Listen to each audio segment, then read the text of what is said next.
Welcome to Dip-a-Toe. The Dip-a-Toe Show. Let's go. How you doing tonight, Simon? I'm doing fantastically awesome. How about yourself? I'm doing pretty good. Had a few glitches with technology tonight. It's the mirror. It's the stupid mirror. That stupid mirror was that. Stupid mirror button, man. Figure out why. I'm like, why is everything backwards? This is not. It's these moments that we have like in our crypto journey. Like we're all in on crypto, right? And then we have these stupid techie bumps in the road and you kind of freak out a little bit where you're like, for me, it's like, dude, I am into crypto. And how do you turn this around? This view that I'm looking at is still, oh, there it is. I got it. Click. Okay. I'm happy. I'm good. I'm happy. I actually, yeah, it's funny. I just sent the link again to Brad. Oh, did I say that out loud? I resent the link to Brad. So he'll be coming on shortly. Want to welcome the 19 people. Brad. Well, Brad, Simon. The Brad. Yeah. Garlinghouse? The Brad. Not Brad Garlinghouse, but guys, tonight someone far. This is not a shot about Mr. Garlinghouse. If it's not him, you're saying like this individual is far better than that individual on a personal level. On a personal level, because we know him, we say he's far better. Because we know him. But tonight, guys, we're thrilled to have Brad Kimes join us tonight to talk about the XRP Las Vegas 2025 conference. And if you guys aren't familiar with him, Brad Kimes is a key influencer in the digital asset space. He's famous for his YouTube channel, Digital Perspectives. He's a musician, an entrepreneur, an investor, and a committed YouTuber who dives deep into the world of Ripple, XRP, and the wider cryptocurrency scene. His platform educates on everything from groundbreaking innovations to detailed market analysis, but always within the disclaimer that he's not giving financial advice, and we don't give financial advice here on Dip-a-Toe Show either. And as many of you guys know, Brad is deeply involved in the XRP community. He hosts engaging discussions and he's leading events like the XRP Las Vegas conference. His insights are shared across YouTube, X, and other crypto news outlets, establishing him as a leading voice in the digital asset space. So, without further ado, let's give a warm welcome to Brad Kimes. And Brad, come on in. Come on in. Let's dip-a-toe. How are you this evening, Brad? I'm doing great. Can you guys hear me? Yeah, we're good. Perfectly. Wonderful. So, first of all, thank you for having me, both of you. We talked about this in 24 at XRP Las Vegas. We did. I never forgot you, and I wanted to do it. I just thought, okay, we should do it around the conference when we get a little closer, start getting into the wind there. And I've been looking forward to it ever since. It was such a pleasure to meet you all, and thank you for having me here tonight. And thank you for that wonderful introduction. I could say, Brad and I share the name, but not the same portfolio. That's what I'm talking about. Well, one day maybe we will have a little slice of the pie, and we can be up there in the ranks of Mr. Brad, XRP Ripple Brad, Garlinghouse. So, Brad, I'm so excited that you're finally here and to be able to have a discussion and share you with our Dip-a-Toe audience, which there's 33 of you guys in the audience tonight. We thank you so much for coming. Becky Forbes is here, Independent Music Universe, our friend Niall, he's here, Northern Living, X-Peak Blinder, Lisa A. There's a whole bunch of you guys in here. We appreciate you coming every week. Brad, I've been following you. I was trying to revisit my memory of when I first came across your channel. And I want to say it was in like 2019 or so. Towards the beginning probably of your channel. And I think I really followed you in 2020 when things, really started getting going and I started understanding what XRP even was. But one of the cool things that I don't know that everybody knows, I mean, I was surprised a little while ago, is that you're a drummer. Yeah, and I remember when I found that out, I brought it on the Dip a Toe show, and I was so excited. Yeah, nice. Can you tell us a little bit about your drumming experience? I know people want to hear about the XRP conference, but that takes mad skill to be able to beat on those drums, and I'm just always admiring people that can do it. Tell us a little bit how long you've been drumming, and what have you done with it? Well, thank you. Yeah, and I have an electronic kit here. Now, I have a whole recording studio downstairs in our home that's set up to do some proper recording, for real deal stuff. But this one just lets me sneak off if I got like 20 minutes in between making videos. I need that's to that's your woosah. I'm good. Yes, exactly. Rhythm. I don't care what they said. I don't care. I'm good here. Just with the Yes, that's exactly right. So it's exactly what it is. It just gives me a chance to I was there playing it today, just kind of just you got to get away from it just for a few minutes, and be able to do something else, get your mind off of things. But yeah, I've been playing for, I guess, north of 30 years now, and professionally my whole adult life. I've loved it, and the pandemic basically happened, and I've done everything from barroom gigs to working for a record label, working with multi-platinum producers, and doing weddings and corporate. You got to do it all. You're not going to do some of it. Right. You're going to end up doing all of it. Right.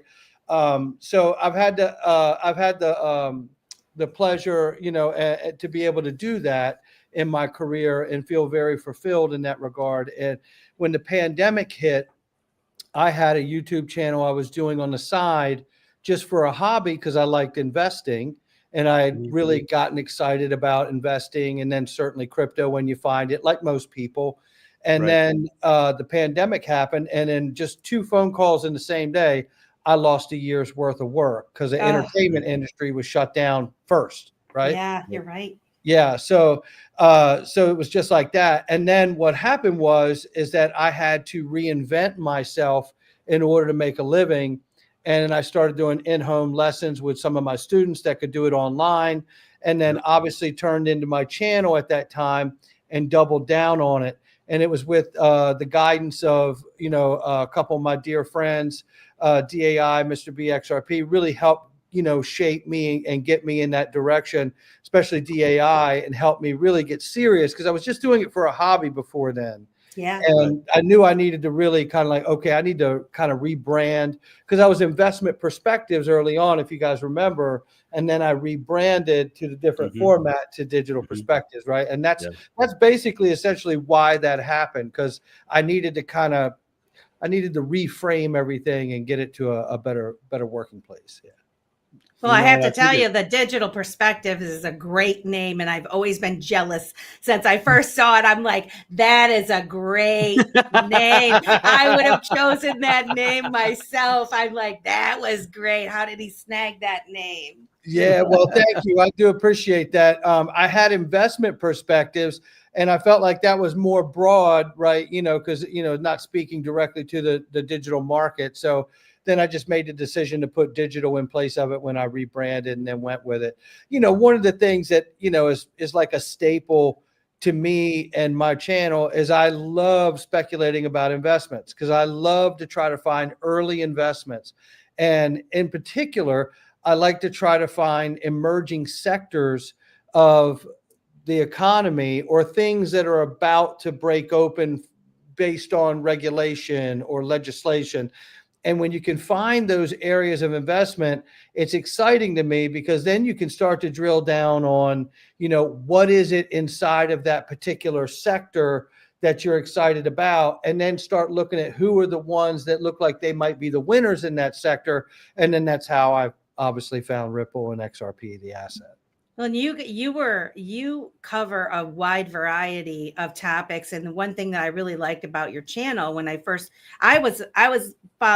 started in Bitcoin, and so my whole people were all Bitcoiners, and then of course a little bit on the dipping my toe into the conspiracy side of things and the Q and whatever, and I found your channel to be a great marriage of both, because of the things that you would talk about early on, and you know, you were putting together some puzzle pieces for me, and I thought that was awesome. But I always wanted to say thank you, because you talked about things, even though you weren't like talking a lot about Bitcoin. You were the one that I heard about the Texas Blockchain Council, the very first conference that they ever had. And so for you guys that are out there listening, Brad has brought so many things to the table, to the forefront, for those that were giving it attention, of things that have come to be super big. You know, whether it's linked to, uphold the different things, the Texas Blockchain Council. Mm-hmm. I went to that first conference, the Texas Blockchain Council held. So yeah, I always wanted to give kudos to you for that, for being so well-rounded with the material that you cover. Well, thank you. I appreciate that, Melissa. You know, it's hard, and honestly, it takes a village. And you know what? And we don't always get it right, you know, and I've had to go back and make retractions or whatever, or, you know, one of the things that I love to do is to speculate, right? Like I love to speculate from what we know to where we could go. And sometimes that sets people crazy. There's some people that aren't built for that at all. They hate that I do that, and it's not a good fit for them, you know. And for me, it's just like, that's the excitement of being in a space that's early, right? And trying to speculate about where it could go, and who would the winner be, and how it would all work, you know, and why are they choosing to go this way? I absolutely love that. You know, you talk about that, and in reality, what that is a thing that most of us don't do or can't do. And those of us, I would argue, in the digital asset space are learning how to do it. And that is, be a visionary. Look far down the road of it could happen. What does that look like? You know, and even for the individual, that can drive somebody mad crazy. You know, it can. But I like that too, because once you catch the ability to look down the road in that manner, and in excitement, as opposed to a fear based, you know, kind of thought process. Man, your outlook on life suddenly just it pivots real quick. And Brad, I too got to thank you for that, because you know, when I would listen to your show on the job site doing construction, right? And I was the only person on the job site. Doesn't matter what job site I went to. I was the crypto guy, or the magic internet money guy, you know, all that stuff, right? The normal names. And I would go to people, go, listen to this guy. Just listen to him. He sees what is possible, okay? But he's bringing it to the mainstream level. I mean, yeah, there might be some like hype there, but he's not going down the super shoulda, coulda, woulda road or anything like that. Just listen to him. And because of how you have done your show, how you continue to do your show, it is really, in my opinion, a baseline radio disc jockey, like a morning talk show, right? Totally. Real quick, positive energy. Look what happened. You know, I mean, there was at least one job site that I remember where probably for about a month straight, I had about 10 individuals on different floors going, "Come on in, you know, come on in. Oh, hey, what that?" They couldn't remember your name to save their damn life, but that's that come on in guy. But dang it, did they know that part? And it just it helped to be a validation. You know, hey, what does this young kid know about finance, this, that, and the other? I'm like, dude, I'm not the only one, and it's here. Now, you know, and you were really the only one that was being able to bridge that gap of information, taking something from the real world that was already embedded in us, just a normal radio kind of talk show, but you were delivering the knowledge and the information that was the future. But the way you just delivered it, real cut and dry. Hey, this is exciting. Don't know, but we'll see. You know, it's perfect, man. It's really perfect. So I thank you for that. Well, man, thank you very much, amazing. Man. This is a love fest. Listen, you know, you guys are incredible. I really do appreciate that. And you know, we only had a chance to briefly meet one another when we were at the conference. And, it's insane. People are all over you guys, are all over me too, right? And it's a beautiful moment. And I'm not complaining at all. It's a beautiful moment to embrace, but it's very difficult to get that meaningful engagement, when knowing that we're all influencers, we don't have time to really lock in and talk, like I got a chance to sit down with Alan, which was amazing. And you filmed that. I think you guys had filmed that. I got suckered into that too. So I was right. That was great, man. I mean, I have been wanting to talk to him for a long time. It's another really smart guy in this space, man. It's just funny. And listen, I do appreciate the kind words. I really do. It means a lot to me. I'm just a guy trying to call it the way I see it, right? And I want to share that with other people and let them make up their own mind, right? And they'll figure out how much to hold on to or what to throw on the floor.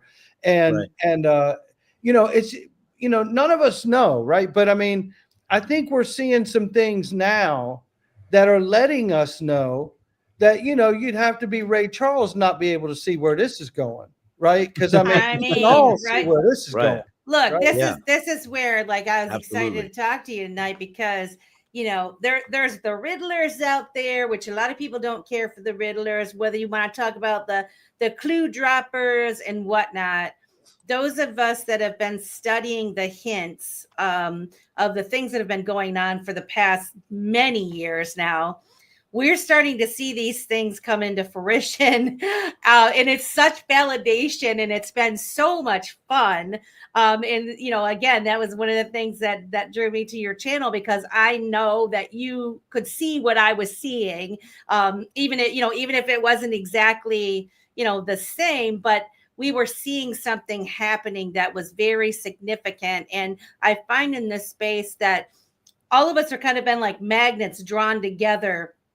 And what's really encouraging is that the entire most of the XRP community and the digital asset space in general seem to want to be lifting each other up. And I feel like we've been particularly in the last couple of months, where there's been more and more of us that have been shining the light on the positive folks. And I'm seeing more and more positivity coming, and more groups that were normally divided kind of coming together. And I mean, when this all comes down to it, we're gonna be celebrating together. And so your XRP Las Vegas conference, we kind of want to talk about that, because I know we only got you for an hour here. When did you first decide to create the XRP Las Vegas conference? What was the inspiration behind it? And, can you kind of walk us through how this all happened? Because, I mean, did it snowball on you? Was it a small, tiny idea? Was it, what happened with that? How did you do it? Well, it's a great question. And just to go to the point you both were making before, it really does take a village, right? I mean, it's not any one person. There's one of the things I really regret, as happy as I am about the things I've been able to do from the channels and the success that it's had, is I don't get to listen to other YouTubers anymore the way I did when I was just doing it as a hobby. Yeah, right. And you kind of, until that moment like happens to you, like, oh wow, like I don't know what, unless somebody sends me a clip like, hey, you got to check this out at this time marker or whatever. I don't know what else is going on from other people, really, and I miss that, from a spectator point of view. But it does take a village, and I love that, everybody gets a little something from everybody in the space. There's enough room for everyone. And as long as everybody comes out in the space with a creator mindset instead of a competitor mindset, there's always enough room, because everybody's creating content instead of trying to compete with someone else. And I got to give a shout out to all these wonderful people. I see the friends out here in the audience here that are saying such nice things. So shout out to all of them. They're excited. When they heard that Brad Kimes was coming on, they were like, "Oh my gosh, this is fantastic that you're having Brad on." So as you created the first conference, how did that come about? I mean, that's a large undertaking for one guy to come up with an idea? I mean, we see the Bitcoin conferences go. I've been to a couple of them, and those are just huge events. Yeah. And so, nobody was really doing an XRP one, right? And you get, so how did you do that? Well, we're the first and the largest in the world, right? I mean, it started out, listen, it's like my YouTube channel. I did not start out saying, oh, I'm going to be a YouTuber today. And then I just started down that isn't how it happened. That's a great idea. Yeah. It was like, I organically fell into it, and that's what happened here. This was supposed to be a meetup for my private group. And I was like, okay, well, I'm going to get just a couple people. So I was like, hey, I'll reach out to such and such. And then I'll reach out to John Deed. And then I'll reach out to Eleanor Terra. And then all of them said yes. And I was like, hey, wait a minute. I was like, if we put a couple more people, we could just actually do a conference here, And then that's how that happened. And it just became this organic thing that grew into that. And it very quickly grew into that. But I'll tell you, this conference is really behind the scenes, there's an entire amazing staff that works the event with us. And a lot of those are private members, and a lot of my family help us out with that event. And it is an amazing experience, and they do an incredible job. And especially now in the second year, they really had things down very well. And, we have tons of security, but they're incredible. But when it comes to putting the conference together and then promoting it, there's 3 people. My wife and I put all the conference together. Shout out to Mrs. Backup. That's exactly right. She's a secret weapon. There's Love her. Yeah. I do too. She's something else, let me tell you. And then there's the marketing side, which is DAI and myself. And that's the core, on the way up to the event. And then at the event, we have a great big staff of people that work together with us. And again, they're all connected like extended family or direct family. And it's amazing that I can bring family and like private members in that we've known for so long, because, for me, obviously I'm in here to get generational wealthy. That's exactly what I'm here for. And I don't apologize to anybody for it, right? I mean, and I want to help as many other people achieve that goal or whatever their goal is along the way at the same time. And for me, as great a goal as that is, it's the experience with people along the way. Yes. It's the engagement with people along the way. And for all the money that anyone could ever make in the world, and I've had some before, but for all the money that anyone could ever make in the world, it's the experiences that we create with the people we love that will become our legacy, right? Yep. Amen to that. And that's just where I'm at 53, my experience with the XRP Vegas was exactly how you just said it right there. It was being able to connect with people that I've already digitally connected with, it's old school pen pal type stuff. It really is. It really is, right? You're sharing stories, giving advice on the topic of cryptocurrencies or digital assets, not on topic, right? And we rabbit hole together and all these good things. But then you get this moment at an event where you get to come together and you get to embrace and shake hands and make more connections. And it really is like this second family environment. It's so amazing too when you hear about the community. But then when you go and visit and be a part of the community in the real sense, it's worth every penny. It really is, because the more connections I received more connections out of there, just being like-minded individuals, right? And of that, those are priceless. I get to have those forever. I get to foster those forever. Any one of us gets to do that, and that's one of the awesome things about this event and events like it. Well, Simon, I agree with you 100%. And I tell you, there's always something that happens on stage with panels. They say things, they talk about things that you won't hear anywhere else. And, it's funny because, I'll be at the conference and then I'll hear something like, what did they just say? And wait, what? What's funny is that it jams me up, because I'm like, well, of course they'll say they tend to speak about things a little more freely at a conference than they would like on a like say an interview on a TV show, right? Yeah, exactly.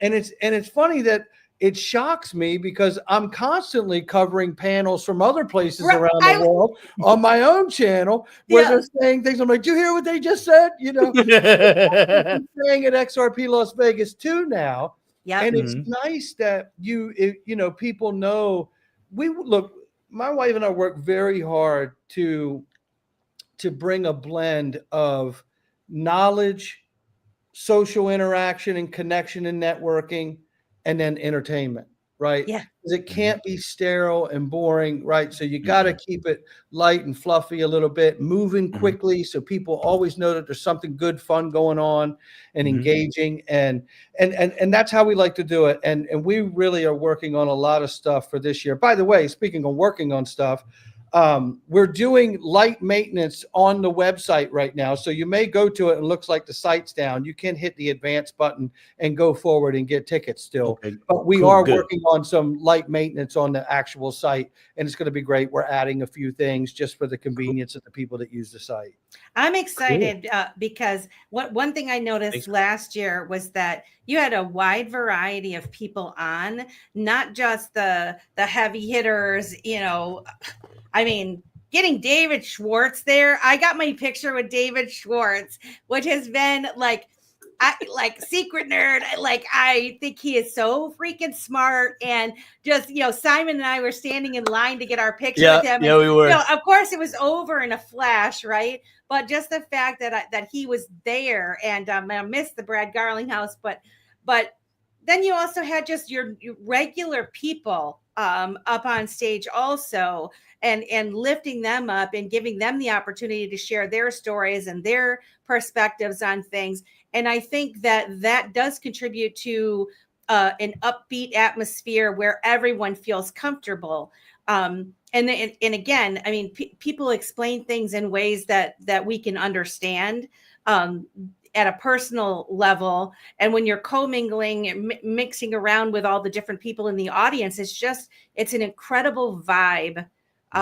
It's just an incredible vibe. And I know what you mean about things snowballing, because as you know, last year we had a pre-party. Alan Staple, you were talking about earlier, of the Staple crew. He and Dipito Show and Trini, one of our friends, sponsored a pre-party on Thursday night before the conference. And I just started reaching out to people like you did and ask them, would they like to come? And they all said yes. And I'm like, holy smokes, like we have really cool people coming, this is incredible. They don't know me from anybody, and boom, they're coming. And we're going to do the same thing this year. And it's going to be bigger and better than ever. And we're just like super, super excited for this conference this year. So am I. Yeah. And we're expecting a massive turnout. I can tell you that we've already sold the attendance level of what we had all of last year. Oh my gosh, really? It's insane. So we're looking at probably 2,000 people, and we'll probably have to cut the tickets off. Yeah. We can only here's a question for you, which I'm skipping ahead, but being the fact that the Bitcoin conference is going to be there a couple of days before, you're going to have a variety of folks there in Vegas at the same time, because theirs is earlier in the week. I don't see them leaving Vegas as we head into the weekend, right? And so you're going to have XRPers and Bitcoiners there. And I'm just curious if you think that some of them kind of tacked on the XRP conference to be able to go to both, particularly because now we have Trump picturing with having dinner with Brad Garling house.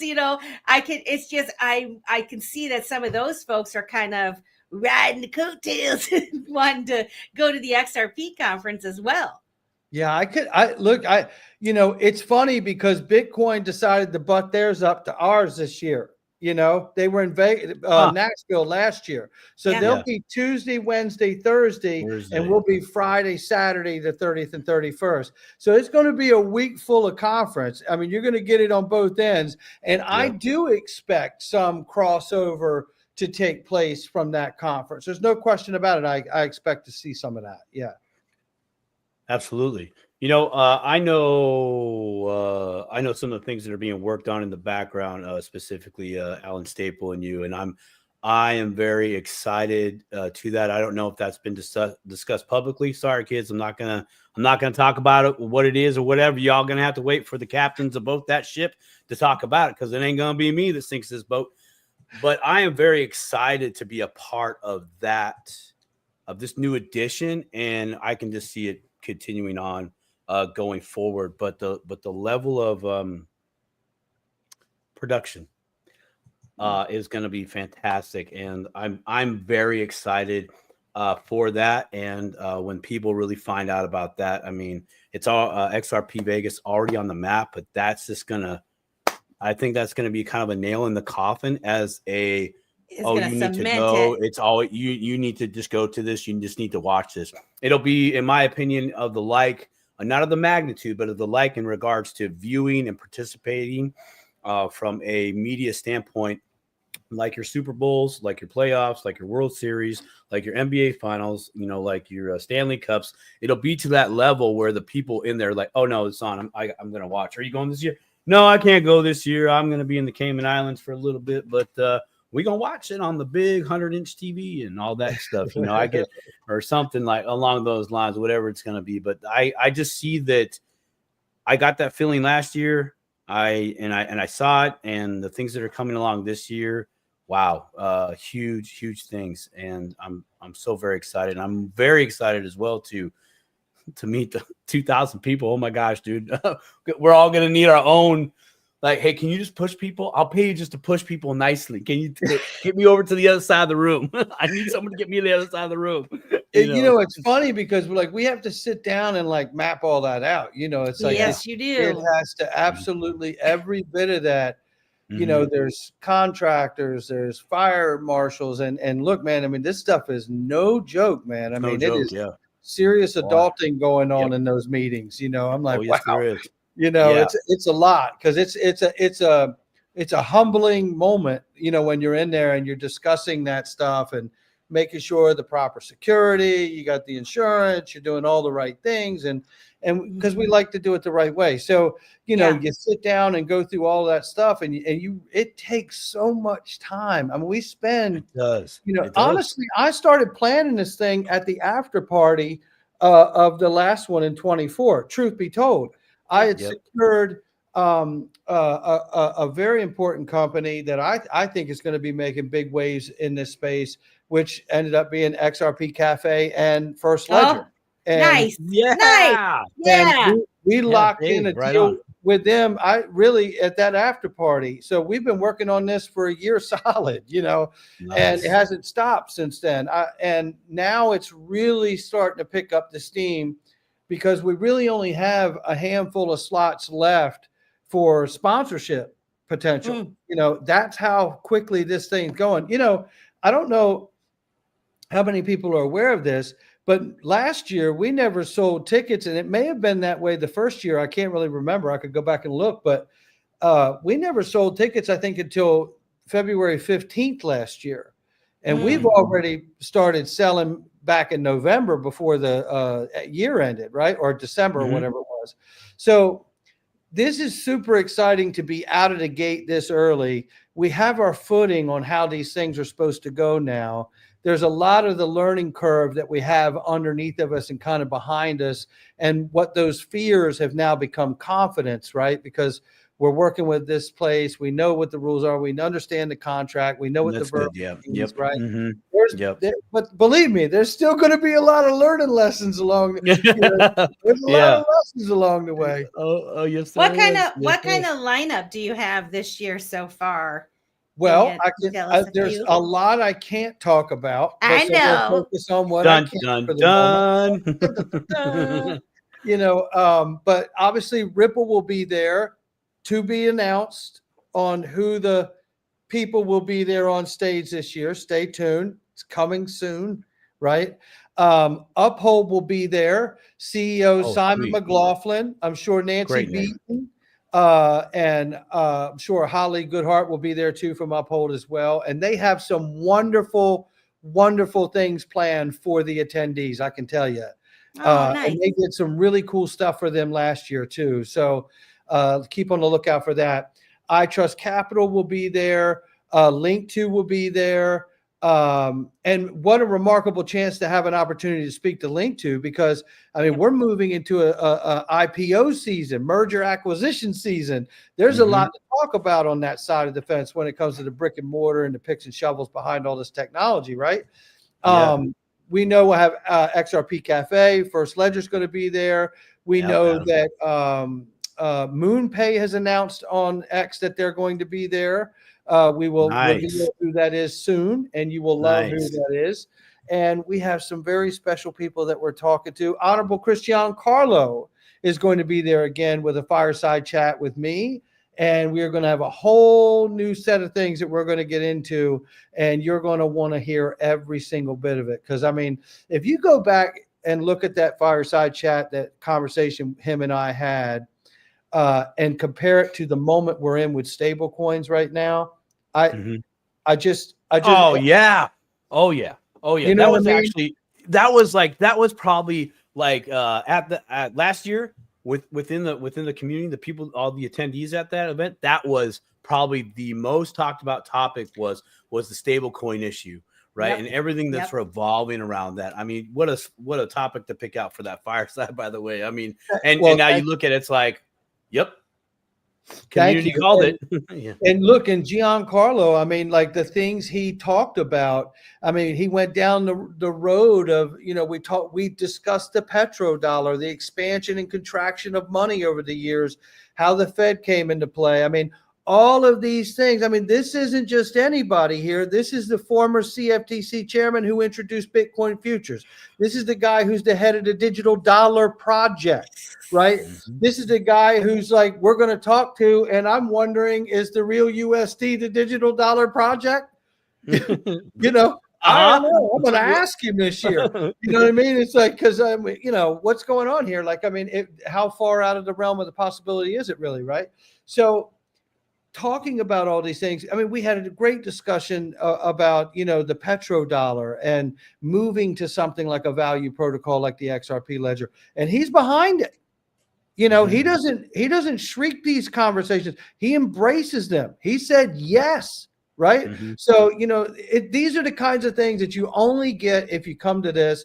And I would encourage people to understand that, you know, usually in a household, it's one of us that are the crazy crypto investors. Right? But, you know, you don't have to worry about coming to this thing and feeling like you're alone. You're going to instantly feel like you found your lost family. And the cool part is, if you happen to bring your significant other with you, chances are that other significant other can relate to it. Oh, how crazy is yours? Oh my God. Oh, they did that too. Did you see that? Like, they're going to connect on that level as well. Like, like there's connections happening all over. We're going to go see a show while you crypto people do what you do. Go see a show. 100%. And see, that's the beauty of a entertainment town, right? Is that there's other things to do. You could go to the pool, right? You could go golfing, you could go shopping, whatever you choose to do, go play the games or whatever. You know, there's plenty of things to do out here in Vegas. I'm not in Vegas now, but to do out in Vegas to entertain everybody of any scope. Yes, absolutely. We had a couple of questions in the audience. One of them, and I can't find it right now, but I remember what it is. Someone wanted to know how you and DAI met, like how you became good friends with your channels, and how he, you know, helped support you with that. Oh, it's a fantastic question. So Mr. BXRP actually introduced DAI and I But it's interesting because remember, I wasn't a YouTuber in this space before. I was following like these other guys. I was like getting some tutelage from these other cats. And this is back in the day when I really didn't understand. Now, I wasn't even a YouTuber. So I was just an observer. I was an audience member, right?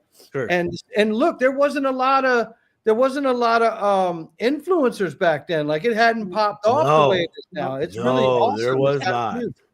And back in the day here, you know, in 2017, 2018, yep, I would watch these channels. And if I saw a channel back in the day, this is how naive I was.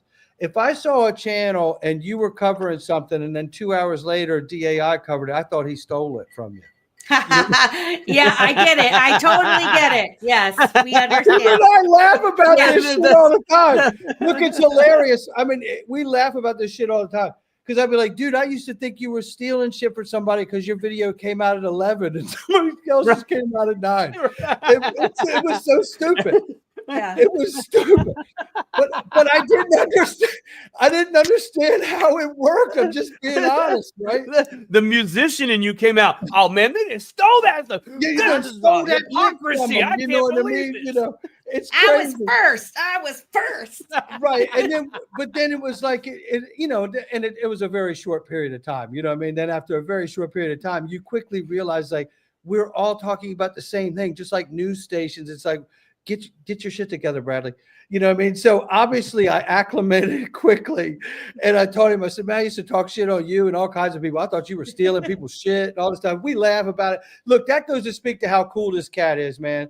I mean, he's that cool of a cat, you know, that I could just be straightforward and just like tell him that. And then we still hit it off, you know, and then look, I mean, if you get to talk to him long enough, you're going to be great friends with him. You know, he's that kind of guy. So we just connected like that. And obviously we're like-minded in a lot of ways about how we see this space and how we live life and stuff like that too, and our families. So it's just been a great friendship out of all of this. And again, as I said, you know, the wealth is very important to us and our family and what we're after, and we won't stop until we achieve it and do it legitimately and help as many people along the way as we can. But it's the experiences and the friendships that you make. That's where the real value is. And I want to touch on what you just said, because the fact that, you know, both of you guys lifted each other up. You guys were both early in the space. There was a lot of finger pointing, not you. I mean, there was a lot of it early on, because I remember, and I like tend to stay away from, you know, those types of things. But the fact that you guys are successful in what you're doing, you are presenting information, you've gained trust in your audiences that come to your shows. They look forward to your shows day after day. I mean, you know, our show's 2 hours long. It's long. You guys produce short content, right? So different strokes for different folks. I like listening to you while I'm putting my makeup on for work, and I'm like, okay, I got 15 more minutes. I can put one more Brad Kine's video on and finish up my hair before I have to walk out the door. So I kind of use those shorter videos as a timer for myself. But the fact that you guys have embraced the fact that when we work together, we all win. And that's the thing of this is, you know, even with us smaller accounts, it's really helpful to be able to have, you know, someone like yourself on our show and have everybody support each other.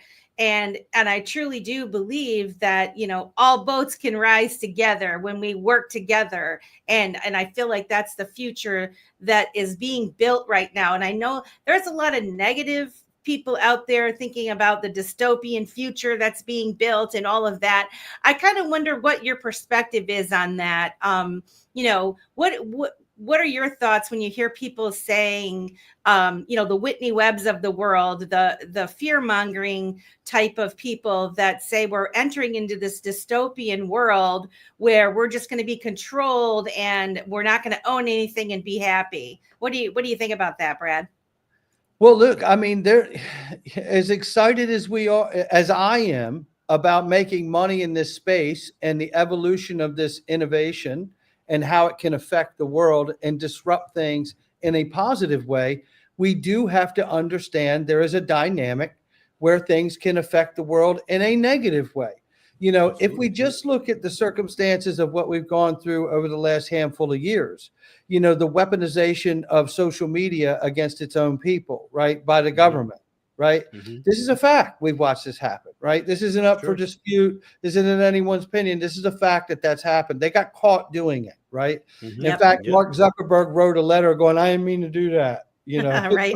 Yeah, sorry about that. You know, man, I wish I knew that worked. I would have done that in my few past indiscretions. How about it, right, Simon? I didn't mean to do that. Yeah. I didn't know I couldn't do that back there. You know, it's funny too, because when you look at these things, you know, you say to yourself, you know, there's the pro and con of the benefit of the media and the social media platforms that have connected the world so closely.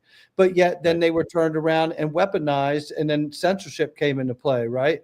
So these things are very real that happen, and it's because there's people behind them, right? Yep. And there's good people that do good things, intent of doing good things, and then there's people that do bad things, and that's just the way it is every day, right? Yep, and absolutely. What we have to do is we can't go into the thing with blinders on. We're going to get rich. We're going to get rich, you know, and not pay attention to what that means. What's the outcome look like of getting rich in this sector? You know, is it at the cost of other people? Because getting wealthy doesn't have to be at the cost of anyone, right? You know, getting successful and being wealthy really should come at the cost of helping and serving others. And if we make sure that that's the intention of this technology, is that it always serves us instead of us having to serve it, I think that's where we're going to be better off. If we make sure that this technology doesn't infringe on our privacies. Like, if you just go to stablecoin legislation, this is a part of conversation I had with Chris Giancarlo at the last conference. As nice as that stablecoin bill is, it's missing privacy. There's not one word in it about privacy. And you can't just simply default to, well, we're going to have a third party do it, so that way the government can't get, that didn't stop them from controlling social media. That's a third party, and they controlled that. So there has to be something in place that guarantees that the Constitution, our right to privacy, is respected when it comes to these instruments of value, that we're not infringed upon. But at the same time, we could open and search the open free market and find things like insured accounts for custody, right? That we don't really have a lot of today, right? So just like you would for a traditional market product. So I just think there's both sides to every coin, and we have to be willing to look at both sides. And this is where we come in, because people like you, people like DII, people like Dip a Toe, we're sharing the information. We've got our eyes on this, and this is where I think we're heading into a different age. And somebody posted, Whitney Webb makes a lot of sense. Her writings make a lot of sense. They do make a lot of sense. The only thing I caution people is that when you only think about things in a negative way, you kind of put yourself into a helpless state, right? That it's too big of a problem for us to tackle. We can't stop it. But together, with us paying attention, giving this our attention, getting involved in things like the Texas Blockchain Council, you interviewing people like Christian Giancarlo, coming on and talking about it, all of the companies that are building things, the XRP ledger being decentralized and people getting a vote and a say in what happens on that ledger.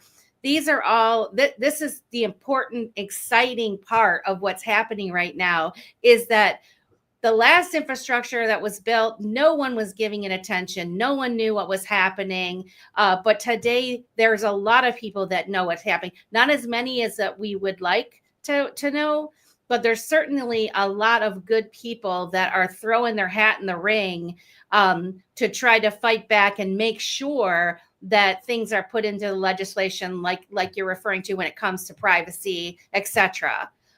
That's why we are so important in what we're doing, even our little channel like Dip a Toe, you know. Well, I think you're right. I think you make a great point, because I mean, look, it doesn't matter about the size of the channel. What matters is the intent that you're sharing, right? What's behind your intention of what you're doing? And what you're doing is trying to be engaging, create conversation, and really talk about the things that are in front of us at the moment, and current events and where they're going, right? And what's the best way to handle them. You know, I think when people kind of focus on the negative, sometimes obviously that can get views, right? And that's something. And sometimes people just haven't. I think for most of us, it's easier to have a negative outlook because the mind is built for it, right?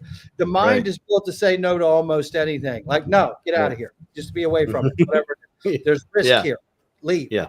That's kind of how the brain works, as a starter, right? So if you can get beyond just the fear of something or just the negative side of something at first and start saying and having that conversation and engaging and saying, okay, well, let's just talk about what's bad with it. How do we fix it? Right? Yes. What does it take to make it better? Where's the hurdle? How do we get through it? What's it going to take? Is it a legislative issue? Is it a regulatory issue? Is this something that needs to be done with the technical side? Are they missing something with the proof of partnerships? Where is the problem with it? Is it in the tech itself? To me, that's what I love. I love being able to look at these things and just ask myself, well, why isn't it this way instead? And what needs to happen in order for it to be that way? And how far off does it look like before that's going to happen? See, you bring up a great point. Something that I know on the Dipito show we talk about, the Stable Crew they talk about, and quite actually a few others when I do get a chance to finally watch some content from some other creators, and that is you say how versus why. Yeah. Why is this happening to me? How can I fix this? How can I go around this? And how can I protect myself? It's like how can I protect myself? Knowledge is power. Ooh, I don't like that. Well, why actually don't I like that?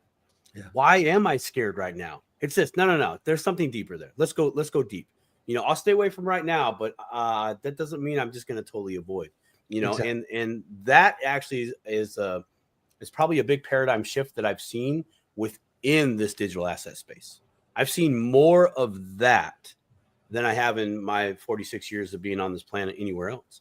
And I love that. And I'm glad you're talking about that because that is the creative side of this space. And how people like ourselves and everybody in this chat, everybody that follows these channels, you're literally doing the same thing that we're talking about right now. You're a part of that. You're a part of the how can we fix it? How come it's like this? How come it's not like that? And actually having an open discussion as opposed to throwing mud at each other, even though we still throw mud sometimes.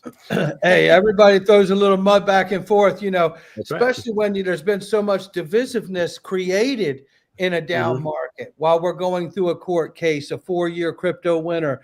There's been a lot of mud thrown inside our own community, and that's just the way it goes, right? But I tell you something, some people have put themselves on the wrong side of history because I think it's easy to see where this is going, right? And it's easy to see that Ripple is going to achieve their goal. XRP is going to be inside the financial system. And I'm saying it before it's happened. And it's not to put a flag on the moon. I'm just telling you what I see. Right. I mean, Brad Garlinghouse and Stuart Alderati going down to meet Mar-a-Lago and have dinner. And they were just in October and November at the Federal Reserve twice in as many months. They met the president last summer in San Francisco. We're a part of Fed Now, which is the revamp of Fed Wire. You tell me where this is going. I don't think we're walking out on a thin limb here. By the way, Fed Now is the U.S. market infrastructure for the financial system in the back end of the bank, right? Yes, it is. Absolutely. And the U.S. market infrastructure has not been introduced to the world yet, but we know it's Fed Now. But they say they're going to introduce it in 25, and we know Ripple's a part of that. So this is a super exciting moment because since 2017, I've always believed that the Fed was involved here in the U.S. government. And it's easy because I've never found it to be a coincidence that there's so many people from the U.S. Treasury coming through Ripple's camp, and it's even 43rd Treasurer who's still there now on the board, right? So it's so interesting to me because I've always believed that connection is to make sure that they oversee that it's done right because it is going to be used by the U.S. government. I've always felt that way. I agree with you 100% on that. And just I feel like the transition is being done very delicately. It doesn't seem to be moving fast enough for some folks, but when you step back and look at the magnitude of what's happening, what needs to be done, those players are very important. The people need to understand the inner workings of the current system and how the new system can be implemented the most effective way with doing the least amount of damage to the public, because there is that transition that's going to happen. And I feel like it's been baby stepping into the new system. And so I'm super excited about the future. And 2025 is definitely going to be a pivotal year, in my opinion. And this year's XRP Las Vegas conference is going to be off the hook. It's going to be fantastic. Oh, I know it's going to be a glorious time. I know we only have like four. It is. Because you said you could only stay for an hour. So there's a couple things. Like, I know there were some questions in the chat for you. But one of the questions that I saw, somebody was asking, could you go over the ticket prices? Are there different kinds of tickets that people can purchase? And even though the website's down at the moment, if you could just so what is the website? How do they buy tickets? The website's XRP Las Vegas. I can't quote the price because I just can't remember it off the top of my head. And I'd pull it up if we weren't doing the maintenance on it right now. I feel you. And we're actually adding a page or two onto the website, which will make it, more cool for people to use. And like stuff to see. So we're adding a few things there too. So I can't remember the prices. If I known you were going to ask, I would have brought them. So it's my mistake. I'm sorry about that. But you can go to XRP Las Vegas. You can hit the advance button and you can still go get a ticket. That's for sure. But it does look like it's under maintenance at the moment. But yeah, so there is a general admission ticket. There's a VIP ticket, and then there's an after party ticket. So you could choose for the 2-day conference to buy a general admission ticket, or you could choose to get a VIP ticket. And you'll get different food. We feed everybody over the course of 2 days. It's a huge undertaking. Amazing food. Yeah, food was good. Thank you. And I felt that too. I was shocked. And no, I was shocked. It was fantastic. I was like, wow, this is the best conference I've ever seen in my life. Yeah. I wasn't sure at first, the first day, I wasn't sure because I had walked around for 12 hours. And then I was like, my family was like, you need to eat something. I was like, all right. And I took a bite. I was like, now, is this great because I haven't ate, or is this great? Yeah. You're like, I'm just hungry. This is not quality. I could eat a napkin right now with salt. And it would be good. Right, Simon? Yeah, exactly, man. Yeah. So, but it was, the food was fantastic. And so with the VIP, there's a different menu and a nicer spread for the VIP, and then a VIP room. And then obviously the VIP people also get preferred seating up at the stage as well, obviously, which is, you can imagine. And then I think there's also this year, we're doing a drink special for the VIP people too. I believe we're doing open bar in there. Don't quote me, but I'm pretty sure we are. Oh, wow. So, and then the GA people that will still get fed too, right? But there's a different, set of circumstances there. So, sure. But if anybody wants to come to the after party, anyone has to get a ticket, whether you bought a VIP or a GA. And I can tell you the after party, I can't say how it's going to unfold, but I can tell you it's going to be electric. It is going to be an electric. It's going to be electric. That will be a straight up party. Partay. We going partay on that. Nice. And that'll be the Saturday after after the conference, the second day. That after party is in the evening.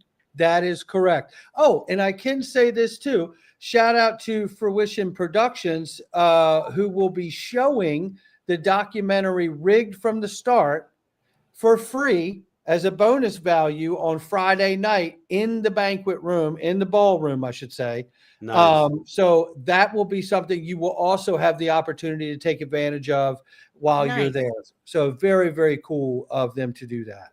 Yeah, somebody did mention that about if there was going to be documentaries played. So I wonder if that's what they were talking about. Someone else had asked if you're going to have. They thought they heard you were going to have I think the CIO of Bitwise on stage this year. Does that sound right? I can neither confirm nor deny. Oh, so they were setting me up. They set me up. Atlantic Living, you're going to have to wait. Oh, yeah, that's funny. Yeah, that is funny. I can neither confirm or deny, but I know I did just talk to him the other day and interview him. And I'll tell you what, I'll give you this. Nobody knows this. I'll be releasing an interview from Stephen McClurg from Canary Capital, who has an application. Huh? When does a bird sing? Tomorrow. Yeah, so that's tomorrow. Nice. Yeah, that's big things right there. Yeah, big stuff. And there's some really great stuff in that conversation we had too, by the way. You're going to want that. I believe it. Well, here's something. Awesome.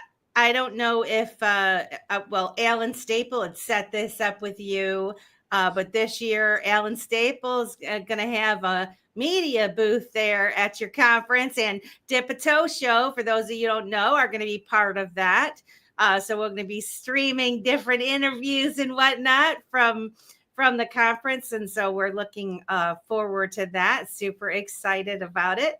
And like I said, we're going to have the pre-party. And of course, again, I'm going to invite you. And I know that you're super busy, but I'm getting that slip of the invite in early. We might just have to do like a video chat, put them on screen. We'll have to pull a Jeremy Hogan. We'll have to pull a Jeremy Hogan. That's what we'll have to do for Brad if we're going to do something like that.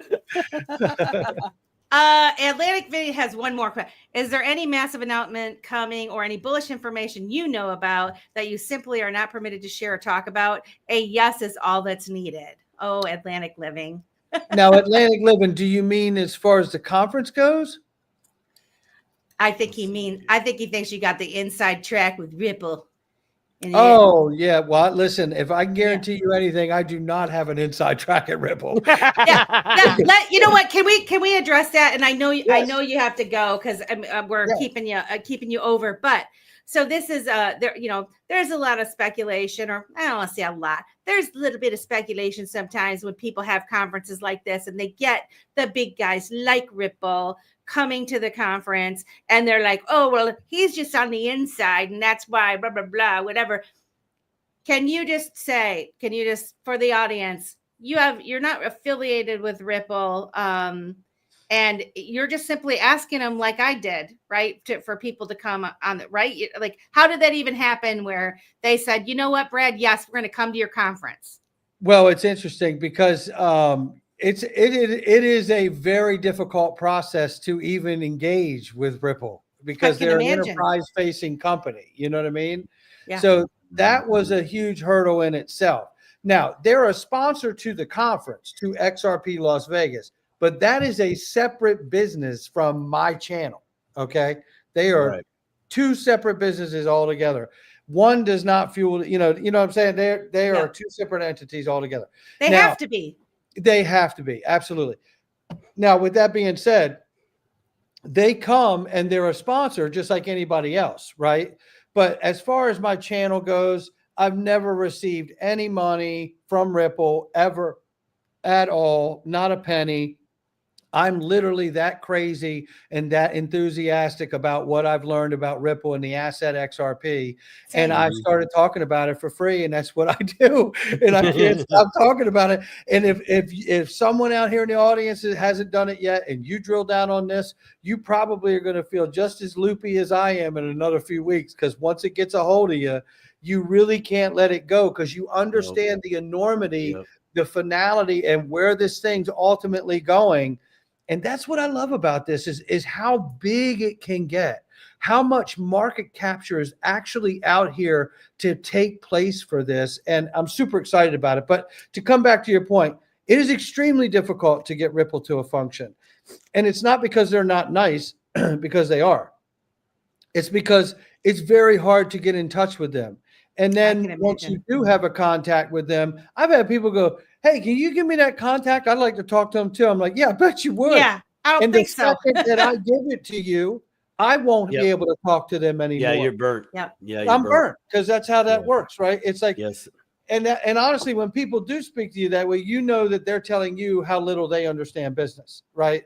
Because that's really what's happening there. It's like, come on now, everybody has to make their own inroads to get to where they're going. But once you do, you have to prove out. And if you go back to the first year, you know, we really weren't sure if anybody was coming. I invited them, but you know, there was nobody on the roster from Ripple on the site. Okay.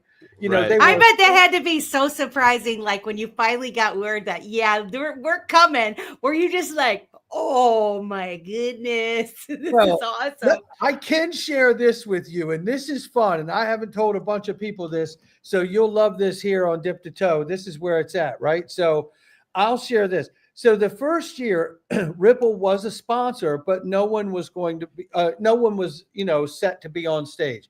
And I really, honestly, I kind of got it because they wanted to see like, hey, let's see how this guy even does, right? I mean, right. And I'm speculating that they think that, but I'm pretty sure that that's the safest thing to think about it, right? Right. So, but they did sponsor, and I was super grateful, and I'm really grateful for the relationship with them. So they sponsored, and we had them there, and they helped, and that was a big help for us. We were scared to death. We learned a lot. We lost a lot of money. We've lost a lot of money each year, but we learned something every time. It's a lesson. But these things are lessons, right? So anyway, so they sponsored. We were happy. Well, we had this private meetup the first night, and getting very close to the conference, I was contacted, and basically, Brad's coming. And I was like, oh, shit. You know, I was like, this just got real. You know, I was like, uh-oh. So, and, you know, we had to do some, you know, I won't go into details because it doesn't make maneuvering. sense. You had to maneuver. Planning and security things to prepare for that, right? Yep. Yeah, you did. So we did that. And then in doing that, I was relaying to his staff and everybody, I was like, listen, I haven't said a word. And you can go back and look on social media. No, people were hoping it would happen, but nobody knew anything. I didn't say nothing, right? And then when Brad came in and they brought him in through a secret way in the back there, they brought him in before we went out. I was like, do you want me to have some ropes or something set up? Because these people don't know you're getting ready to walk through here. And I can't be sure, but I don't think he thought I was like telling him that, you know, that squared up on the truth there. I think he probably thought, ain't no way this dude didn't say something, you know? Right. But I didn't, because I was scared it would blow it, you know? Yeah. Right. I was like, no, I'm not saying shit. So he said, and he's so cool. He was like, no, let's do it, man. It's cool. We don't need to do that. I said, okay. I said, but they're going people are going to go fanboy on your ass when he comes. I was like, as soon as I open this door, they're going to freak out. He said, let's do it, man. So I opened the door, and as we're walking out the door into the room, I don't even know who this dude was. It was so funny. This guy grabs me by the arms, by the shoulders. He goes, that dude looks just like Brad Garlinghouse. And then I looked at the guy and I said, well, in fact, that is Brad Garlinghouse. And then Brad turned around and looks at me and goes, you can keep an effing secret. I was like, I told you, bro. You know, I was like, I didn't say anything. So we laughed about it. And then it was a great experience for everybody. And again, the experience, right? That's it's all about that experience. So, look, I'm super grateful for the support of Ripple, Uphold, iTrust, all the sponsors, everybody involved. Link to everyone who's ever been involved. Sologenic, Corium, they're going to be there again this year, and they have a lot to tell you about. You don't even know what they're going. Oh my goodness! But anyway, I won't go into that. But nonetheless, you know, I'm so grateful for everybody that's been involved, and I can't believe that we're here. And that we actually have created out of no thing a thing. And I couldn't do it without the amazing staff that helps us every year. I couldn't do it without the support of people like yourselves. You guys are amazing. And it was so lovely to meet you guys in person. Now we get to do this together. And I hope it won't be the last time. I'm looking forward to it. I'm looking forward to it. You know, we got You, me, Quincy Jones, and a few others got to sit down and hang out. If we're able to. Yeah, if we Well, can. I love Quincy, man. I tell you what, I love Quincy, dude. Yeah, Quincy's great, dude. That's my dude right there. I love him, He's man. come He's on wonderful. here a couple of times, and he is one of the smartest people I've ever met, and just a solid human being. Yeah, such a bright future. Energy. I just love his energy. He's so excited about everything in this space, and then he's so freaking smart. It's just like, oh my God, I want to be this guy. You know, right? Seriously, man. Get it. Dude's amazing. He is amazing. Absolutely. A gem, a straight gem. Yep. One thing before you leave, because I saw somebody posted in here. We have a friend named Niall, and we are part of the IMU TV. He has this project, and I'd be more than happy to connect you guys. Dip a Toe Show is going to be hosted on their platform. They're independent music. They support independent music and also channels that are supporting the XRP ledger and that sort of thing. And so they're going to be streaming us by, I can't remember, it was like 70 different countries on there, but it's a way to get channels like ours, like yours, out there to a wider audience besides X and YouTube. And it's a super exciting project. And so if you haven't heard of them, look up IMU TV and IM Independent Music Universe. Because I think you guys would be a perfect fit, and they're just fantastic. Yep, Rob and Niall from Independent Music Universe, which even with your drumming, you might be interested in what they have to offer.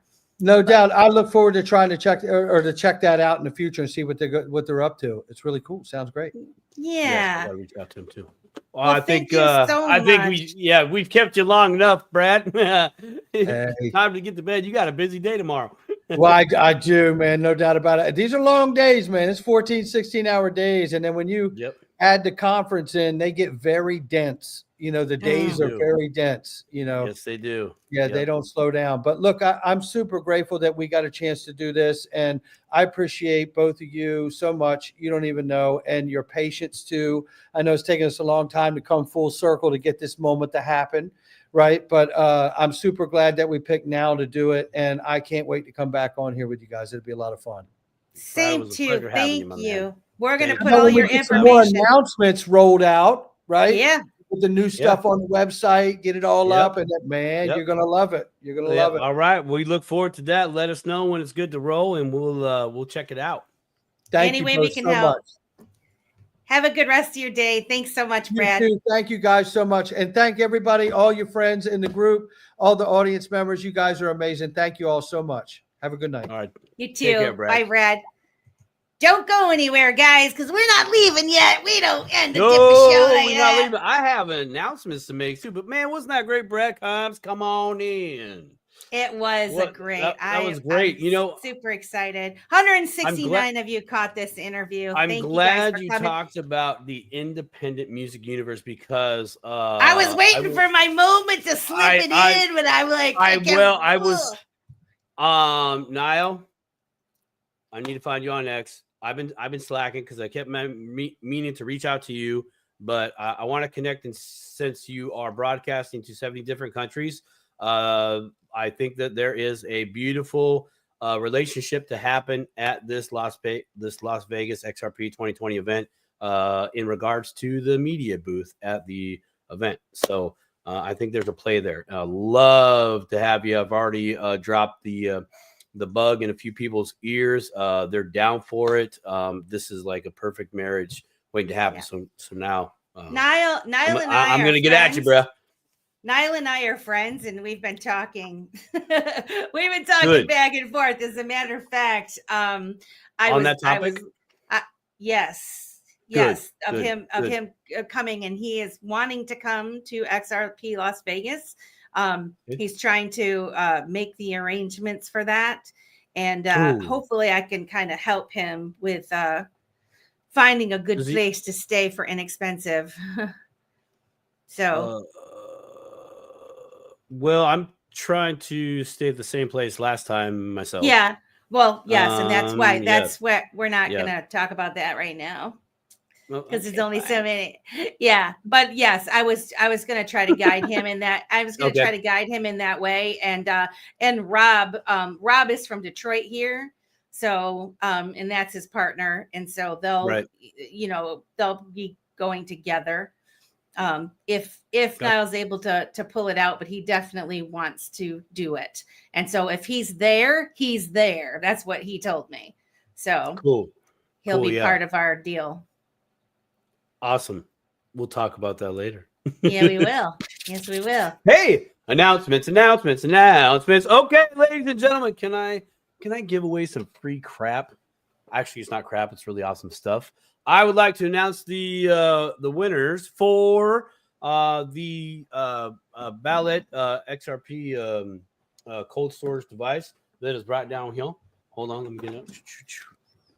Right there, right. I'm gonna have it this way. I don't know if you guys can see it. Put it up on my chest. Peaky Blinders from Detroit. You're in Michigan too?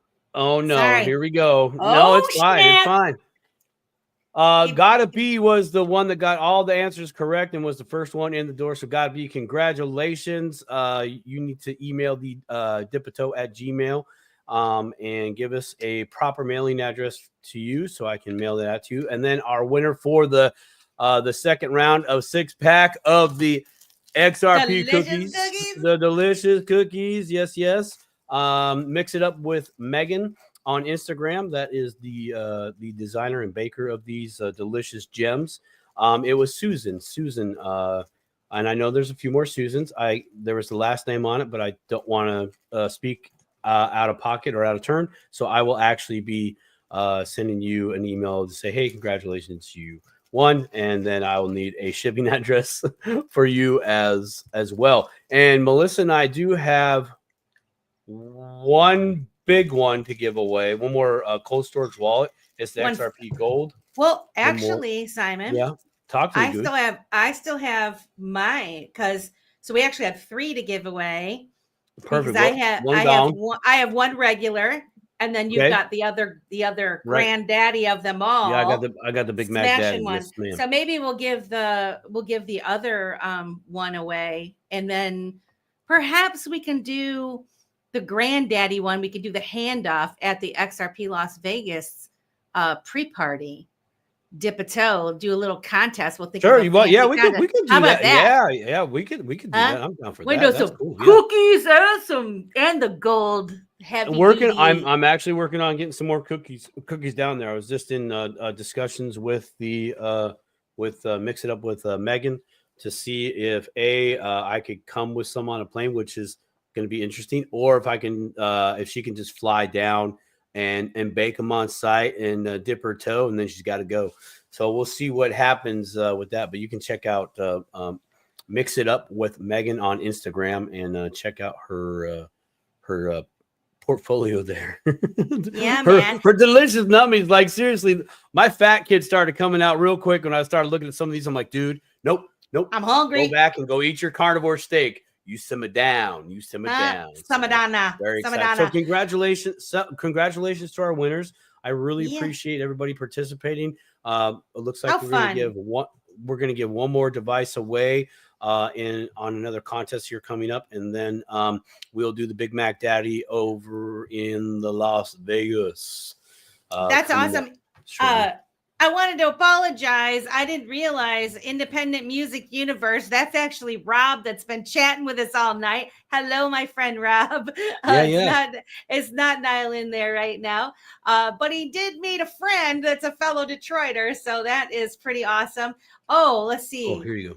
Megan says crypto bingo game at the party. That's my suggestion. Huh? Oh, that be the lady right there. Mix It Up with Megan. She's the one who made these delicious cookies right here. Thank you, Megan. I can't. I wanna eat some of those. Check them out. Here you go. I'm gonna add it to the stage right now. Boom! Look at these delicious things. Nama. Oh, this is. Hey, by the way, this is a cake. That's awesome. That's a Barbie doll, and that is the dress on the cake or a cake. But that's the dress on the barbell. Oh, yeah. Oh, yeah. See, it's way too hard to deliver a cake, but wouldn't it be awesome? No, can't do the cake. I'm just saying. I know. It would be so awesome, though, if we could I mean, come on. have Gobble, like an gobble XRP tell you wobble, cake, bro. Look at that. Or like a cupcake tree with like XRP. Oh, That's getting crazy. Oh, Gotta Be says, what I miss. What do you miss? You miss Brad Kimes, my friend. But you are the winner chicken dinner of the fancy wallet, the ballet wallet. You can practice your ballet. Yeah, Gotta Be, you won. Way to go, homie. Huh? Well done. Well done. Yes, Becky, we're working on how to properly get the cookies to you in one piece. and so that's the only speed bump that's happened, but that was kind of the purpose of this giveaway, to see how and why we could get those out there and package. I mean, come on, man. Yeah, how we can package. So I'm grateful for everybody participating in that, because you're giving another entrepreneur another opportunity to figure out some good things, and they're definitely going to want some feedback from you as well on how delicious they are. Peaky Blinder, it's Independent Music Universes, Rob. And if you go back a couple of shows, Dipito interviewed IMU TV, and both Rob and Niall were on as our guests. And so you could kind of get to know him through our interview. We had a wonderful show with them. So check that show out. Actually have one of those. I met them at a conference last year and they gave me one. Can we give this one away to someone in here? Oh, you actually have a ballet wallet? Gotta Be? Yeah, I think if you went to the event, you got one as well as part of your bag. Oh, he just wanted the cookies. Is that what you were answering the question for the cookies? Gotta Be? I can talk to. That's awesome. I guess I could talk to if Susan, Megan, your cookies are on fire already. Yeah. Everybody's turning down a $1 million safe, arguably, for some delicious 6-pack nummies. Bro just wants the cookies. Done. So, all right, cool. We can do that. If I think Susan, let me check the email. Do you know if it was Susan? If it was Susan Roblin, I think. Yep, I think was it. Okay. Yeah, Susan. Do you want to do a trade? The cookies for a Matt says we all want cookies. I know, man. I got you, dude. Don't worry. Cookies on the way. Yeah. If Susan, if you're there in the chat and you're willing to do a trade, Gotta Be, then we'll give you the device, and Gotta Be can have the cookies. Or if you just want dang cookies, we'll find some other lucky contestant to give this one away to as well. Oh, in a box, and another box with lots of packing peanuts is the best. We've been talking about that, but I know some FedEx people that they're not. Oh, Gotta Be wants Susan to have both of them. What a gentleman! You don't want the cookies, bro? Huh? The cookies. I'm gonna give you cookies in a week, man. Optimistic's girl. Thanks for coming, Optimistic. We love you, my friend. And I saw your comment. You got dibs on me. I will tell you this. You get your butt to XRP Las Vegas and you can stay in my room for free. You don't have to pay. You'll be staying with me. I got me and Ryan like a room that has like a bedroom, and then there's a pull-out queen or whatever. So absolutely stay with me. Stay with me. Got it. Huh? Optimistic Prime says she wants the wallet, so we'll give her the wallet, and I'll work out the cookies in the background. Gotta be. You gotta get fantastic, cookies, bro.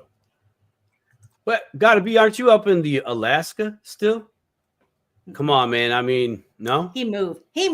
Oh, he moved. I missed my opportunity. One time when I went to Alaska a couple of years ago with Ryan. Right. Yeah, you flew through here. They were in Alaska. It was Gotta Be and Patrick and one other fella.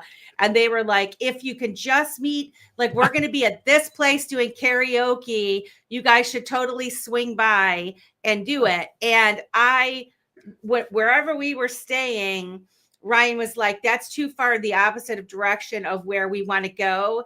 And so we didn't go.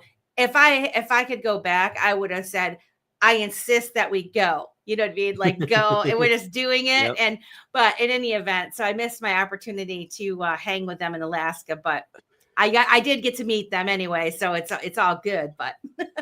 Well, okay, gotta be. They're not my cookies to bake. I mean, I happen to know the owner, so I'd have to fly them out too, which probably wouldn't be a bad idea. I'm sure maybe I could swing that to bake you some hot and freshies.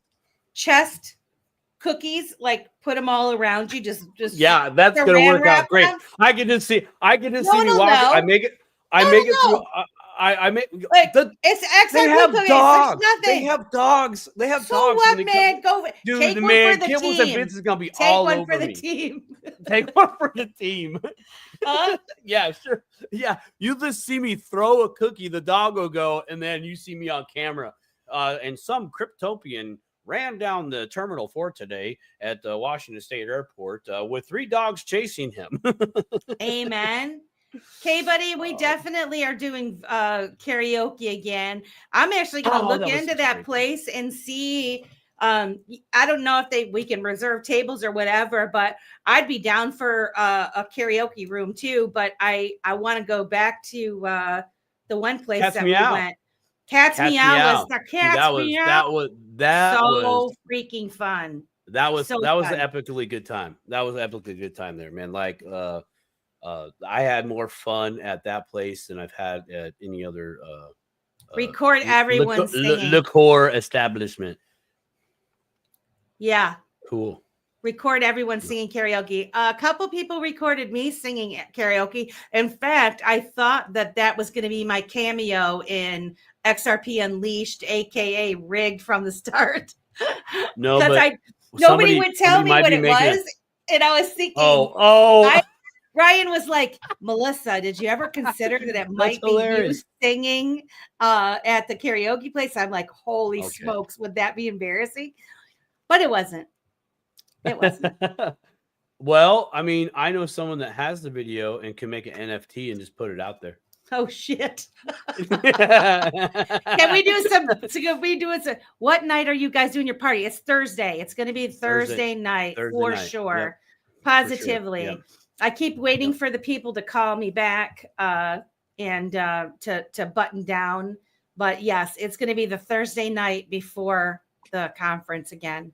Because that's the best night. People are coming in the evening. Yeah. And it's going to be later. Like it's going to stay open later than it did last time. So, geez, K-Buddy's got the video. Yeah. Gotta be, may or may not have a video. We're going to connect on time. Have a video or two. Yeah, karaoke after. Yeah, we're doing karaoke for show. Maybe we could even we could have a DJ do karaoke at the party. That person might have take that off. Take it over. That person might have to be paid for that. Might have flashbacks. Huh? They could probably do everything else, but the karaoke is like, okay, here's the mic. I'll just put your song in. You got it. Huh? She said she'll bring her machine. Dude, I almost brought my machine last year. Like when we were planning the party before. I was like, I could mail it there or whatever. And then it was like, no, it's probably cheaper to just rent a unit when you're there instead of bringing, because like all that stuff is heavy and expensive. Unless you're driving, K-Buddy. If you're driving, boo, there still might freaking load that car full of the equipment. Let's go. There still may be an issue with like licensed insurance. There could be a bleed over there. Being a retired DJ, I know that depending on the venue and the jurisdiction of that venue, they might require some extra fedia if you're going to have a DJ or other type of music, blah blah blah. I mean, I know in Chicago, there's the Music Entertainers Union, and you can't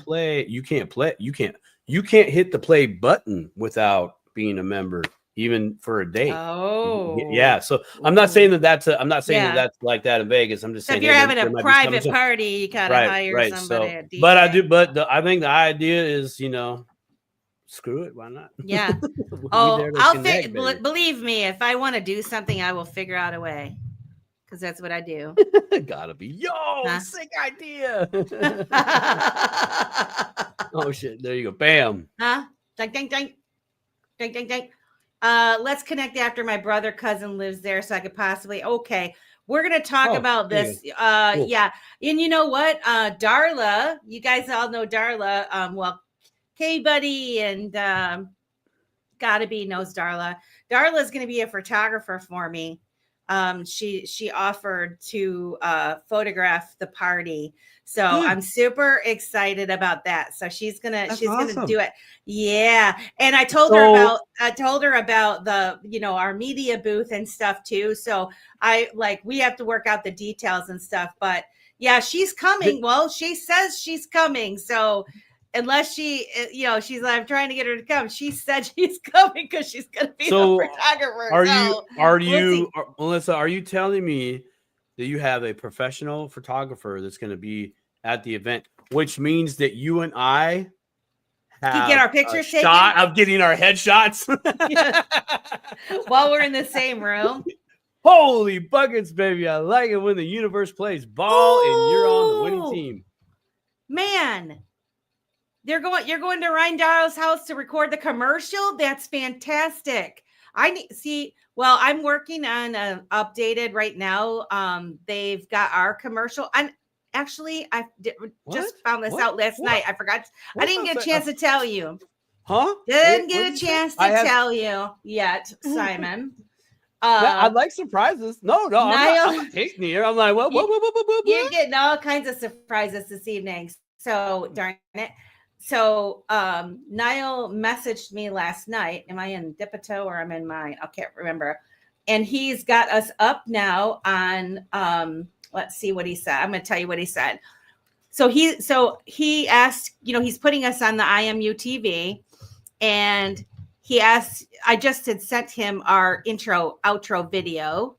Okay. And so content creators like ourselves, or artists that are part of this project right now, they're going to have their content available to watch for free or to be placed behind a paywall. If you want, but I mean, most people are just doing it for free right now. And so for the first quarter of 2025, they're doing this for free, basically for us. To be on it, but I wanted to get where he said, so he says, Melissa, just a heads up, your ad is now up and spinning on IMU TV, currently broadcasting 6 times a day in our live broadcast on Roku, Fire Stick, and Amazon Fire TV in 17 countries across the world. They've also created a section for genres XRPL to place a video there as well. And so they'll have a lot of traffic on their video on demand service, so people can find us there as well. And so basically, I guess you guys, I have to find my Fire Stick. But you could search out IMU TV. You want me to order you one? I'll order you one. No, I have one. I literally have one. I literally have a Fire Stick, and so I just gotta hook it up to my TV because I'm so excited to just be watching IMU TV. You said Roku? Roku. What did he say? He said Roku, Fire Stick, and Amazon. What did he say? Amazon Fire TV. Amazon Fire. Yeah. Okay. Yeah. All Fire TVs, Fire Sticks, and Roku devices. Mrs. says, if you're in the chat or watching the show right now, could you just please put in the chat what type of device we have? I want to make sure we have it, so I don't want to overspend. You know how I am with the money, honey. Love you. Thank you. Yeah, I am super, super excited. Oh, Rob says 20 countries now. Yeah, man. Huh? You guys, so if anybody watching this, if you guys haven't checked them out yet, IMU TV on X, or just go to, what is it? It is IMU TV where's my link here so I can stick it in the player. It's just super excited. They came on our show a couple of weeks ago and explained. Kristen says, congratulations. Thank you, my friend, for coming. But it's just super excited to see how someone has an idea, they're building it. If you build it, they will come, right? And look at what they're doing. There it is. IMU, is it IMU.TV? Yeah, there you go. Yeah, IMU.TV. Yep. Featuring artist God Wins. IMUTV.TV. Yep. A message to those people. And I'm looking for, so right now I sent him our regular intro video, but I would like to, he said I can splice it up a little bit, make it a little bit more commercially. Edgy. And we can, and I've been working on it already because I wanted to, but I was waiting for after Brad's interview. Brad, add more, because we've had so many, you guys, we've had so many awesome guests here on Dip-a-Toe. Straight gems. I mean, Brad Kimes, Niall and Rob from IMU TV. We've had Linda P. Jones. We've had Molly Elmore come on the show. We've had Patrick Riley, Gotta Be, all of the people. Quincy Jones, Mr. Man. Yeah. Right. The list goes on. Yeah. There's been so many. Alan Staple came on the show. Yes. Alan Staple. Optimistic Prime. Lady K. Dude, I really like the Odyssey. The ladies night. Dude, that was, I mean, seriously, that Stephanie. was fire. We've had developers come on. And not only that, we have so I have a whole bunch of people. Yeah, VET came on. Yeah, Vet came on, That's the thing. I mean, if you're even starting to dip your toe into the space at all and you come across any of these accounts, any of the people that we've had on our show, they're quality people. All of them. They're all building top of the notch. They're top of the notch. They're top of the notch people here on the Dip-a-Toe show. Top of the notch. They are top of the notch. And, I mean, we've been blessed because they've agreed to come on the show. And, it's really important for us to bring people that are helpful and that are building good things and are good people, that are working together and collaborating. What's his name? Cool guy. We just had Proof of Life. He just came on the show. I'm brain farting on his name. Holy crap. This is what happens when you hit your 40s. It goes downhill all the time. It goes downhill. Hold on. Kaz's show, Coffee and Crypto. What's his name? Oh, Digital Outlook. Oh no, Coffee. No. Stone. Stone. Thank you. God, man. Stone, and we got to see his wife, Amanda. Amanda, yes, yeah. Proof of Life. I know that. I mean, so when you actually go back through it, we've had a lot of different variety of folks on here. We had the Crypto Pass people come on. Fruition Productions came on to talk about news now. Chris, Maya and Chris from Fruition, and you're right, they did change it to Fruition News. But those are the producers from Rig for the Start. So when you look back at the history of our channel, we've had a lot of really interesting, good people on the show. Well worth going back through those interviews and listening to what they have to say. And the thing that we try to do on Dip-a-Toe is for you to get to know these people a little bit. So, like we said earlier, there's a lot of channels that do the 10, 15 minute thing. And I mean, I love it because, like I say, I get ready for work. 15 minutes. I put someone's video on, or I'll put Alan Stable on, for his 12 minutes or whatever. And I'm like, I got time for Brad Kimes, and I got time for. I was gonna ask you. I wanted to ask you this when you were telling that that story. With, Are you naked while you're listening? No. I wanted to know what I wanted to ask that I wasn't going to, but I'll ask it now because Brad's gone. And this is the Dip-a-Toe show. We just keep it real. Keep it real. Keep it 100. Keita. How can we forget Keita? Yeah, Miss Keita. Because the true OGs are never mentioned. No, exactly. It's a given. Yeah. Keep it at 100. What I want to know is, have you ever been listening to Brad Kimes' show in the morning, right? and he does about a 15 to 20, right? But let's say he did like a 12. But it was like, did you have that moment? Oh shit, am I late? Like, oh my God, it's over? Whoa, I've only done this much. Have you had that happen to you? I actually have. So here's a funny thing. I set my timer at 7 minutes because 7's like completion to me, like 7 minutes. I put it on, it goes off. I set it for another 7 minutes because Melissa tends to wander off. Like if I get a little bit of extra free time, I think I got time to clean the kitchen and shit, right? Like, and then all of a sudden I'll be like, and then I'll like go, oh my God, I gotta go right now, or I'm like 5 minutes late now.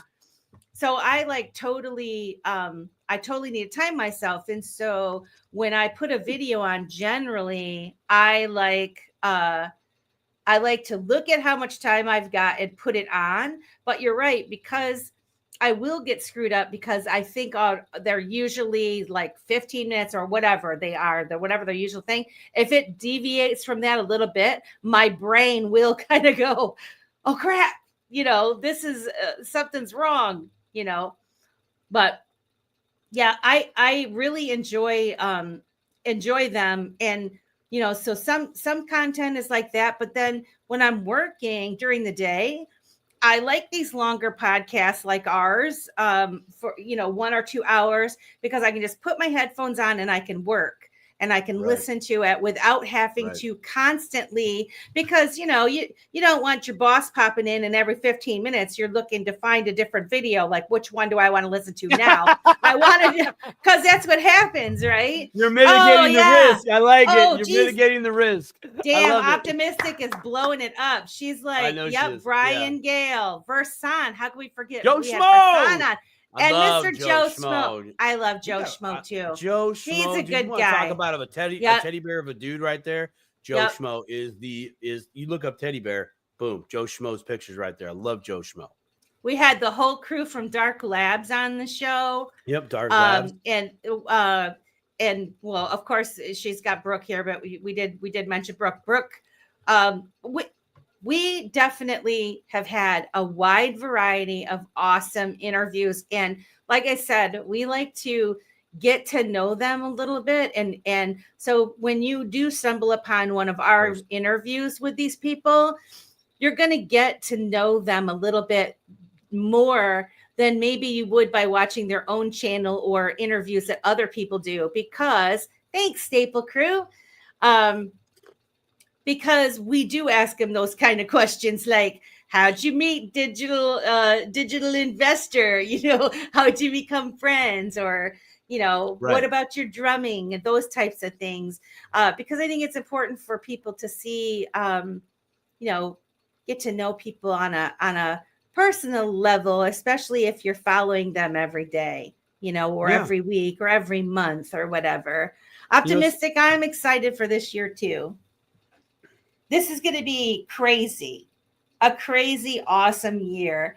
And whether you're going to be worried about it, like I just really want to inspire people to research. If you just stumbled across our Dip a Toe show and you've never thought about researching digital assets before, and maybe you're a truther, because there's so here's what I'm trying to do now is all of my, I don't know if you would call them conspiracy theorists, truth seekers, researchers, investigators, Q people, whatever.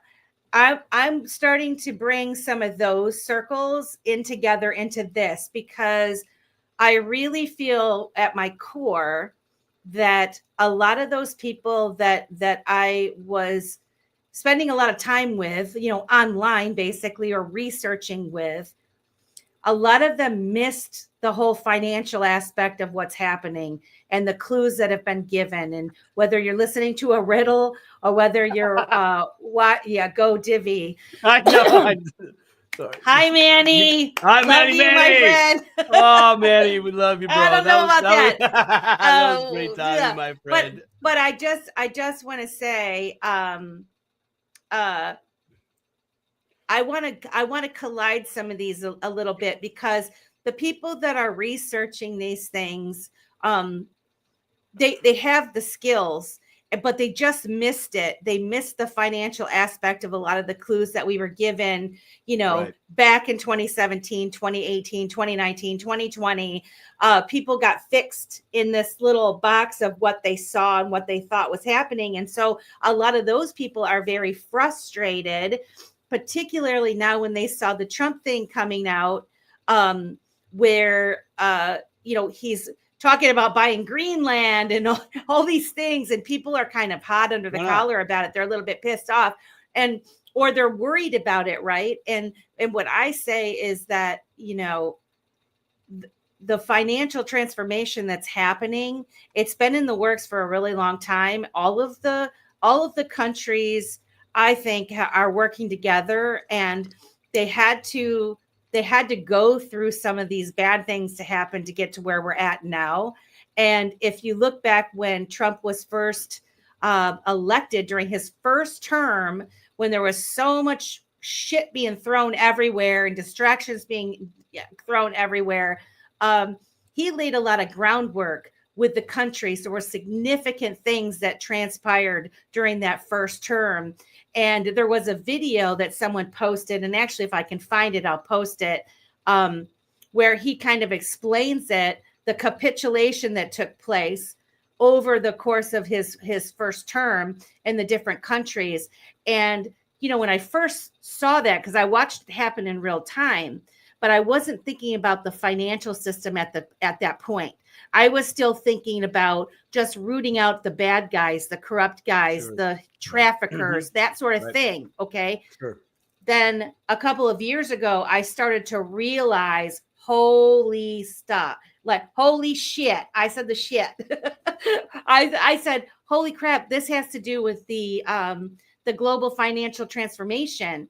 And when I stumbled upon Ripple, it fit together like a glove. When I found XRP, I didn't find Ripple. I found XRP. I didn't even know about Ripple at first. I found XRP and I started learning about it. And I was like, wow.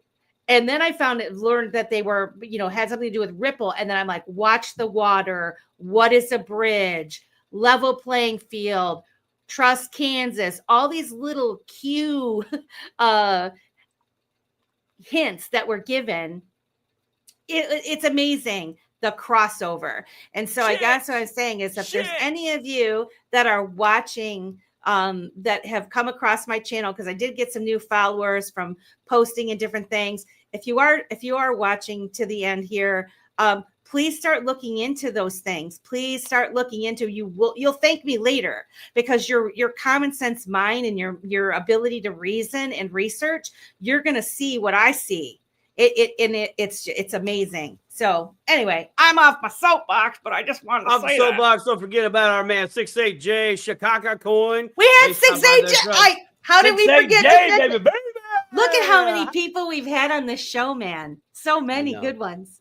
So many. And Tony Baggs is in the house. What? Tony, what's good, Tony Baggs? Master Tony Baggs. Huh? Onto the financial side. Yeah. When you hit that point in your journey, it's almost like a hurdle that you have to cross. Okay. Yep. You have to cross it. You have to dip your toe into tinfoil hat world. You cannot. There's a bleed over. I found Ripple by reading executive orders. From the first Trump administration. There you go. There's the company, right? Yeah, exactly. And so, when you don't think that something can't really be connected to something else, there's a connection. It might be 6 degrees of separation. It might be more. But to the financial part that you're speaking to, Melissa, I saw my perspective on the financial system too. My knowledge of the financial system, small. My knowledge about money and what money is, from my perspective, it's like, okay, I knew. Then it grew from there. But then this awesome thing has happened in the past 3 years. Hardcore for 2. And that is my view of money, and then my view of value. And I have a dip-a-toe perspective of what others have that view. Very successful entrepreneurs, very successful multi-millionaires, very successful wealth builders globally. They have this different view of value in money, in the money system and financial systems and etc. And it's very fascinating to me. And guess what? We definitely have a piece. We have a piece of the pie. And when you recognize what kind of pie is in your hand, you start to look at the money, I'm going to be amazing rich. It's like, you're like, actually, I don't value money in the same way that I used to when I didn't have it. Right? When you have the money, you're like, well, now what do I do with it? Great question. Now you're going to do what all the other people that have money, you're going to start building things. You're going to see value in something. You're saying, yeah, let's build that. You're going to pull a Elon. You're going to pull a Trump. You're going to pull a Robert Kiyosaki. Dude, did you actually watch? Trump had, oh my gosh, I can't remember his name. A gentleman that is very into AI, and he's investing $20 billion into our AI market here in the States. I happen to What is that, the video from a while ago where he was saying he was trying to get him to invest even more, where he was like, you could do more. He mentioned that there was another individual that was doing $100 million. They talked about two, but that was a couple months ago or a month ago. I like this part about Mr. Trump, right? Because this is showing like, hey, he's a human, right? And I love it when people do this, right? And he goes, Fred, we'll call it 100. We're just gonna call it. It's 100. And you know what I mean? It's just like, what? That's a real human. A human being would totally do that. You were short. We're close. We'll call it 100. Maybe we get 2, but we're gonna call it for the 100. It's I found that amusing. But Middle Eastern guy. Yeah, Middle Eastern guy. Yes. A very, very wealthy individual and family. They've done great things with AI across the seas in different countries. But there you are. Yes, Matt Riley, spot on. And we've also had Patrick Riley. Where's Mr. Patrick Riley? We've had him on the show too. But anyways, yeah, I mentioned them. I did remember them. Well, I'm old. I can't hear things sometimes. I'm old. You're old. I'm old. My wife. You're just a baby. Wife. You're just a little baby. This baby got hearing issues. It's called. I have an acute disability of selected hearing. Selected. I think Ryan has that selected. Too. Hey guys, over times. Anyway. I posted this and I do want your feedback. So since we got 202 people in here right now, 202, and actually I wonder, let me see. I don't know if it's gonna let me post this in here. I'm posting this in here. If you guys can be part of my poll. So I put on there, and this is what I'm trying to decide, Simon. So I say I'm trying to grow my page here on X. From day one, I was trying to grow it, and I've been debating on whether I want to change my profile picture on my private page to my real picture instead of my avatar. So like everybody knows, my little avatar that I have on there, even though it's pretty close to what I look like. I'm wondering if I should make the change because what do you guys think that they're watching this? Are people more apt? See, that's my little avatar. Are people more apt to want to follow? Are you guys more apt to want to follow people where you actually see their actual photos of themselves? I mean, I originally created the avatar because that's what everybody was doing, right?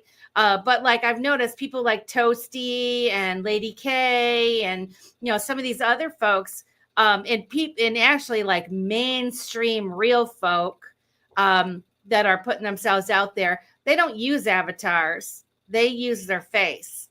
And so I'm just wondering if I should keep it or not. So far, real photo is winning. I think you should keep the avatar. Why? I'm curious. I would like to know why. That's what I say. Here's my question. Because do you think I should make the change? Why are we not? Do people connect more with real faces? Post your thoughts below. That's what Well, people connect with real faces, but also that's a part of you, right? Totally. Like I've struggled with this right here. Simon says crypto, and it's like, well, do I switch the logo? Do I do this? Do I do that? Etc. And I'm just like, dude, it's like established.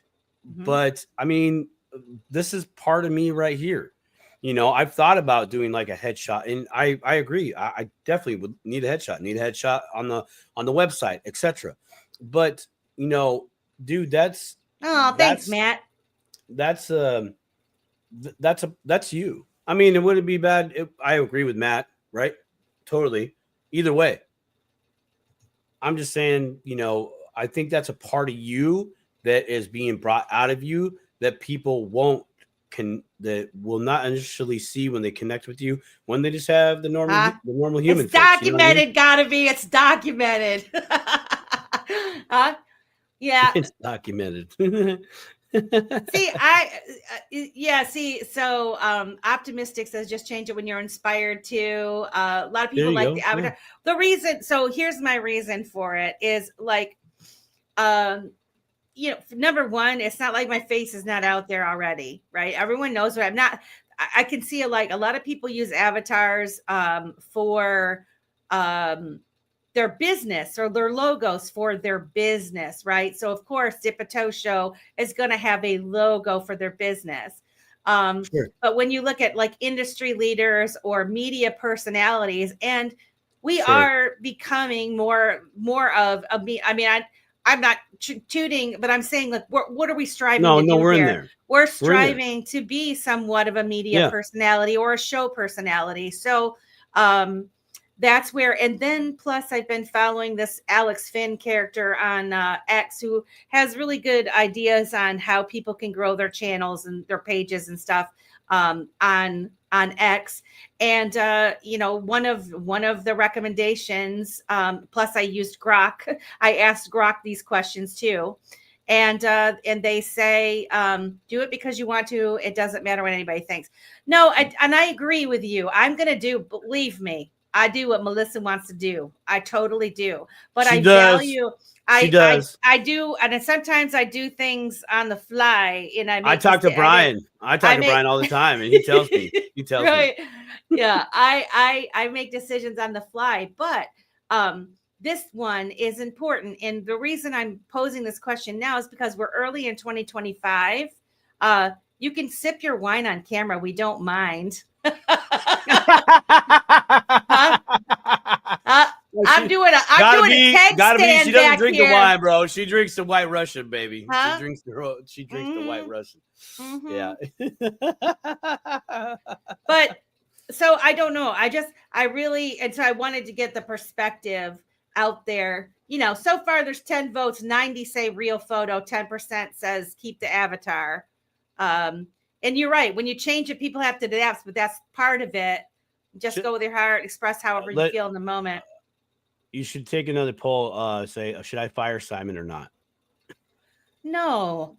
Why would I say that? Come on, man. Get out of here. Sorry. No firing, Simon. I hit a sensitive part. I'm sorry. Dude, we're in 20 countries now, bruh. Yeah, 20. Hey, you know what? I bet. Well, was it? Yeah, no, I'll say it because this is why. I bet you there's a few of those countries that maybe I can't technically visit. Well, but you're dipping that toe in that country on the back. I found a way. Thank you, Niall. Huh? And Rob. Thank you, Niall. Rob. Kelly says bad joke, Simon. I know. Geez, I was like, hey, I was just playing games, y'all. I was just playing that. When Debo walks by, I don't say much. When Debo leaves, I'll be talking again. Sorry, Debo. Yeah, Debo? What's Debo? Bro, Melissa? I am naive sometimes, I will say. No. Just hear me out here. And I know it's a challenging for you, but okay, I want you to this is what I want for you. And I want you to promise me, if you're able to, if you can commit to it. When you finally hit crypto rich and you can walk away from your day job, I want you to take 4 weeks and you are to watch Friday, the movie Friday. That's a movie reference that I just there. Okay. With Ice Cube. Okay. I did watch it before. I have watched it. Okay. Before. All right. Okay. All right. I Good. did watch that one. You have to watch. You have to watch all the Avenger movies in succession order. Now, bro, those I have not watched that, dude. But I need someone to list them for me. Friday, Tio Trini, I can't wait to hug you and your wife's necks when we see each other again in Vegas. No, I can't wait either. Trini is one of the nicest people and the smartest people. Like he's soft spoken. And then like Pinky when he gets Blinders excited, it's awesome. What's up? We love you. Thank you for coming by. They're zonking out. Take care. Nice meeting you. I am you. See you again. Good night, Becky and all. I love your profile pic too. I like the glasses and the hat. By order of the Peaky Blinders. I love it. I like it a lot. That's a great show. Have you watched that show? What? I like it. I like it a lot. No, not I like it a lot. My name is Simon. Oh, you drunk? No, Peaky Blinders. Have you watched that show? No, I didn't even know it was a show. I was going to ask him before he left to say like, why did you name your thing Peaky Blinder? What does that mean? It's that's a really good show too. Mm-hmm. Amanda is throwing out the tech terms. Totally loved it. PFP. I need to sharpen up on my vocab. I think you just need to pick out a number of when you're going to sell some of your digital assets, so you don't have to work anymore, so you can play catch up on all these things you want to do. Okay, just like me, I'm in the same boat. Damn, I'm getting blasted. What? You didn't know about the show? Listen, guys. I'm sorry. Look, let me just researched it. Hold on, I got this. I do not watch TV. Okay. She does not watch TV. She literally digs deep all day, every day, crypto space and more, and brings that stuff to you guys. So yeah, she hasn't watched like a whole bunch of movies that probably maybe she should know 1 or 2 things about, but whatever. Get off her, man. Yeah. I mean, but seriously, you haven't watched Peaky Blinders? I know I haven't. You know what? What I was really enjoying was the show Resident Alien, like last year, I think it was. I freaking love that show. I loved that show. Brian and I you put me on that. You put me on that. We were running out of stuff. It's not like there's a lot of good quality stuff to even like zone out to. But that was one. That was a good show. Thank you for the recommendation. That one was I liked Resident Alien and I liked the show Found. But I have to say when they both came back, like so like you start watching a show and then they leave and then they come back.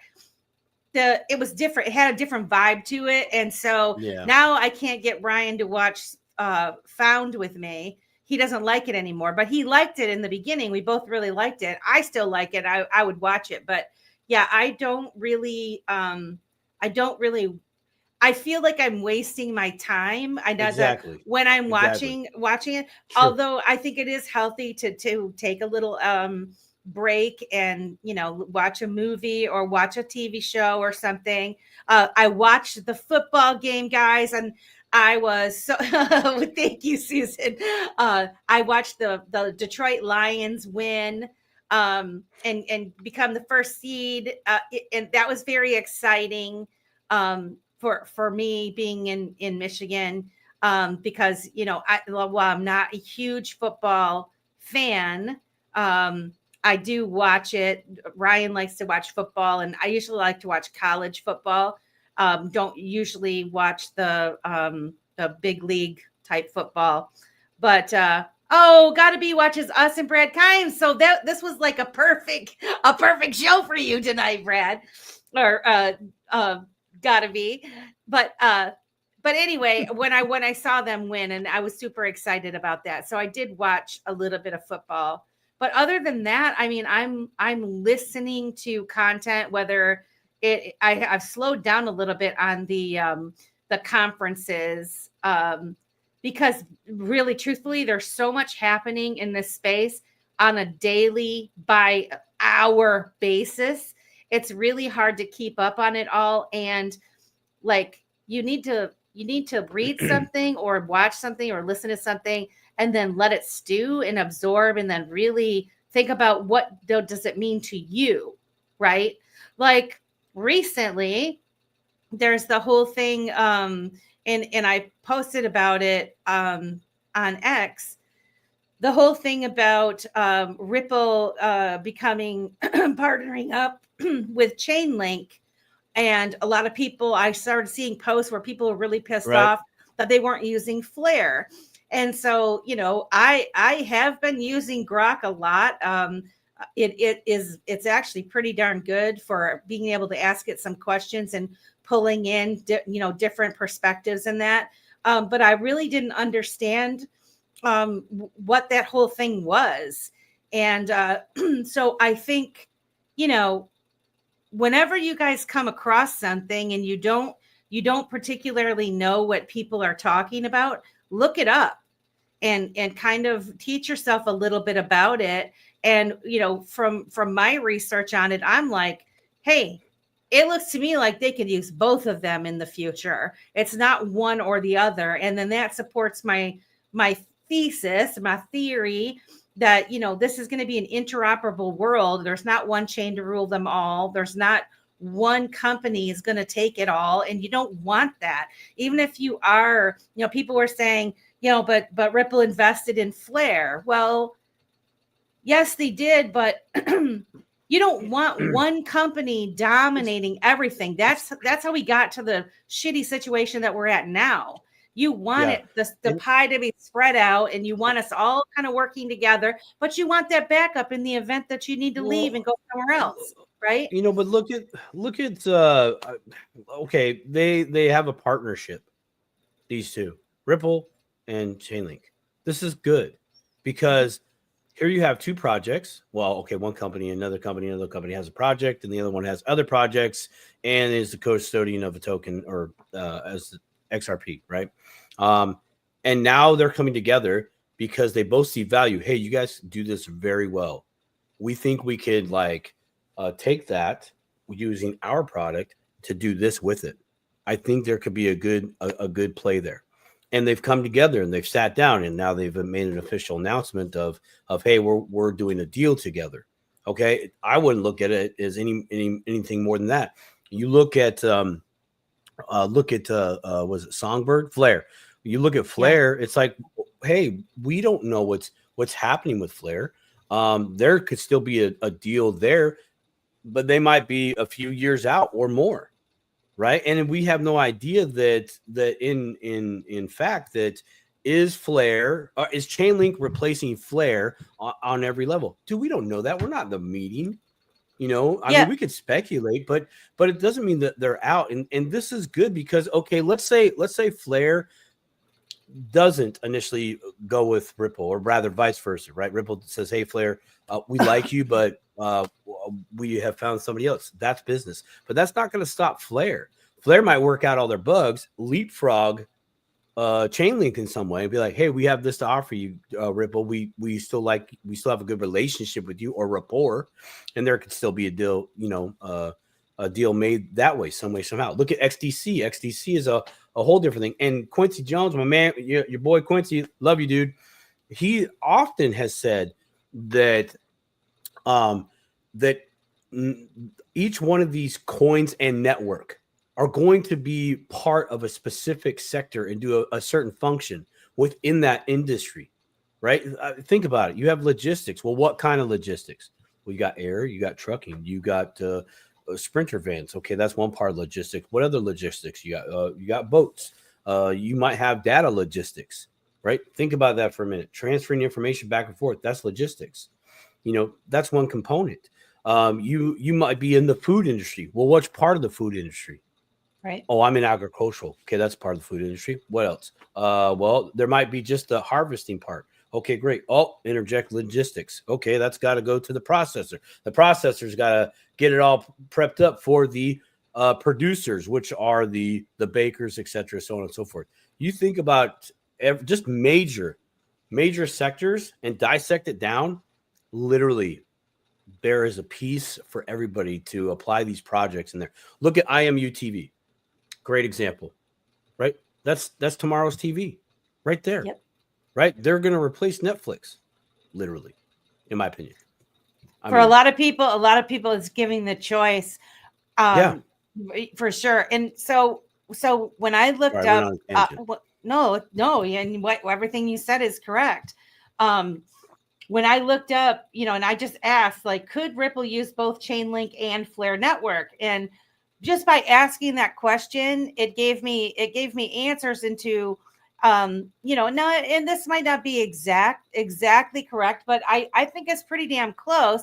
That yes, it could theoretically use both Flare and Chainlink, but for different purposes with different implications, because the Flare network, they've shown integration capabilities with XRPL through the introduction of the XRP, which allows XRP to be used across different ecosystems via their layer cake protocol. Right there, different ecosystems. But it aims to bring smart contracts functionality to XRP, which would enhance that utility in the decentralized finance applications.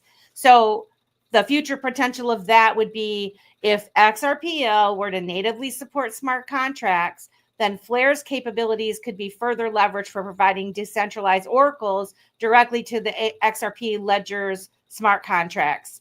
But now the Chainlink integration with XRP Ledger, so they provide Oracle services, and they could be used on the XRP Ledger to fetch external data for smart contracts if XRPL were to expand into areas like DeFi or any other applications requiring real-world data integration. They have an established reputation for providing secure and decentralized data feeds, which could complement XRPL's already existing capabilities, especially in scenarios where specific off-chain data is needed for contract execution. And that's important right there.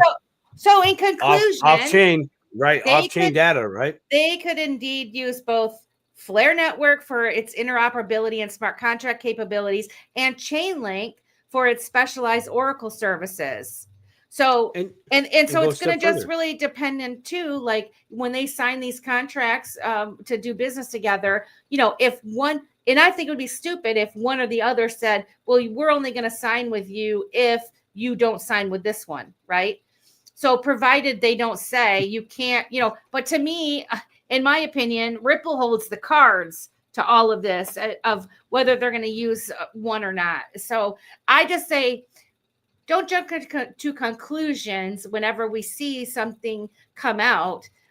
It doesn't necessarily mean that is the only thing that's happening. And I've had to tell myself this because I get excited when news comes out and I think, woo, this means this and, whatever. And I'm like Jojo the circus boy all hyped up on Mountain Dew about something. Slow your roll back. Yeah, VeChain is a big logistics as well. Yes, I got a little VeChain. Yeah. Accenture is huge.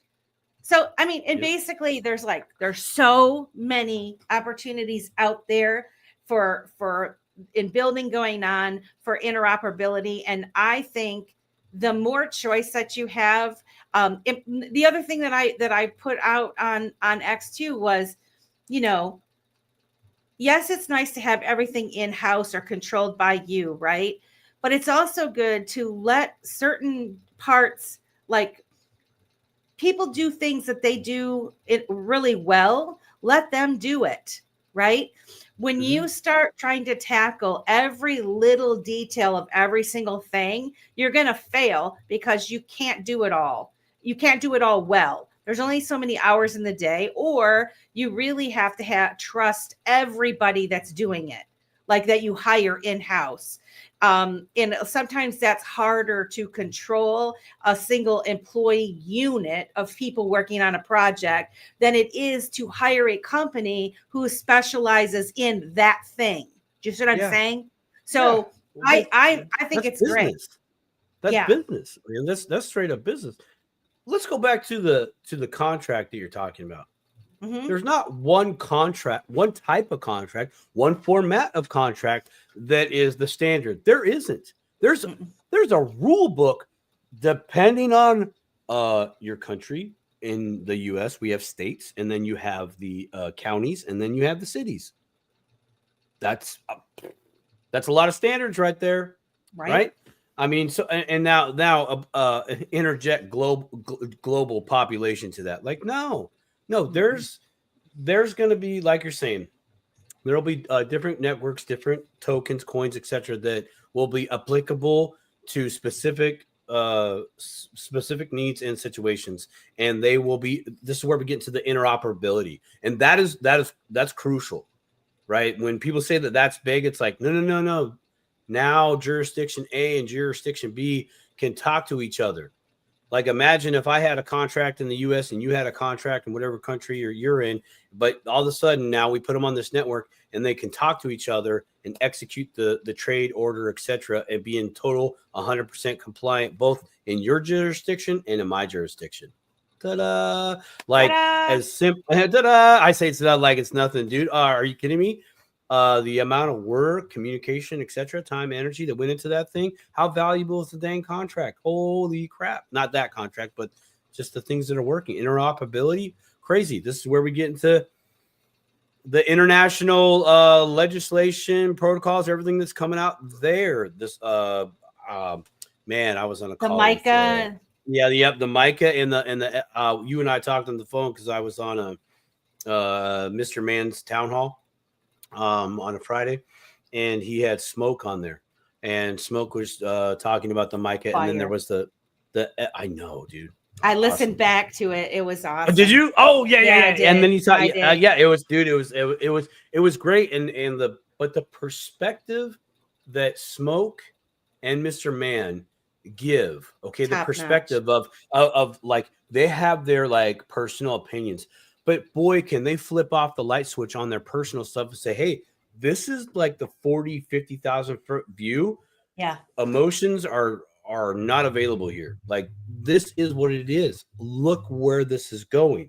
Right. So you might want to start participating. And I mean, I know you we were talking about on the phone. And you're like, wow, Sam, you've actually come a long way on a certain topic that we're not going to discuss on here.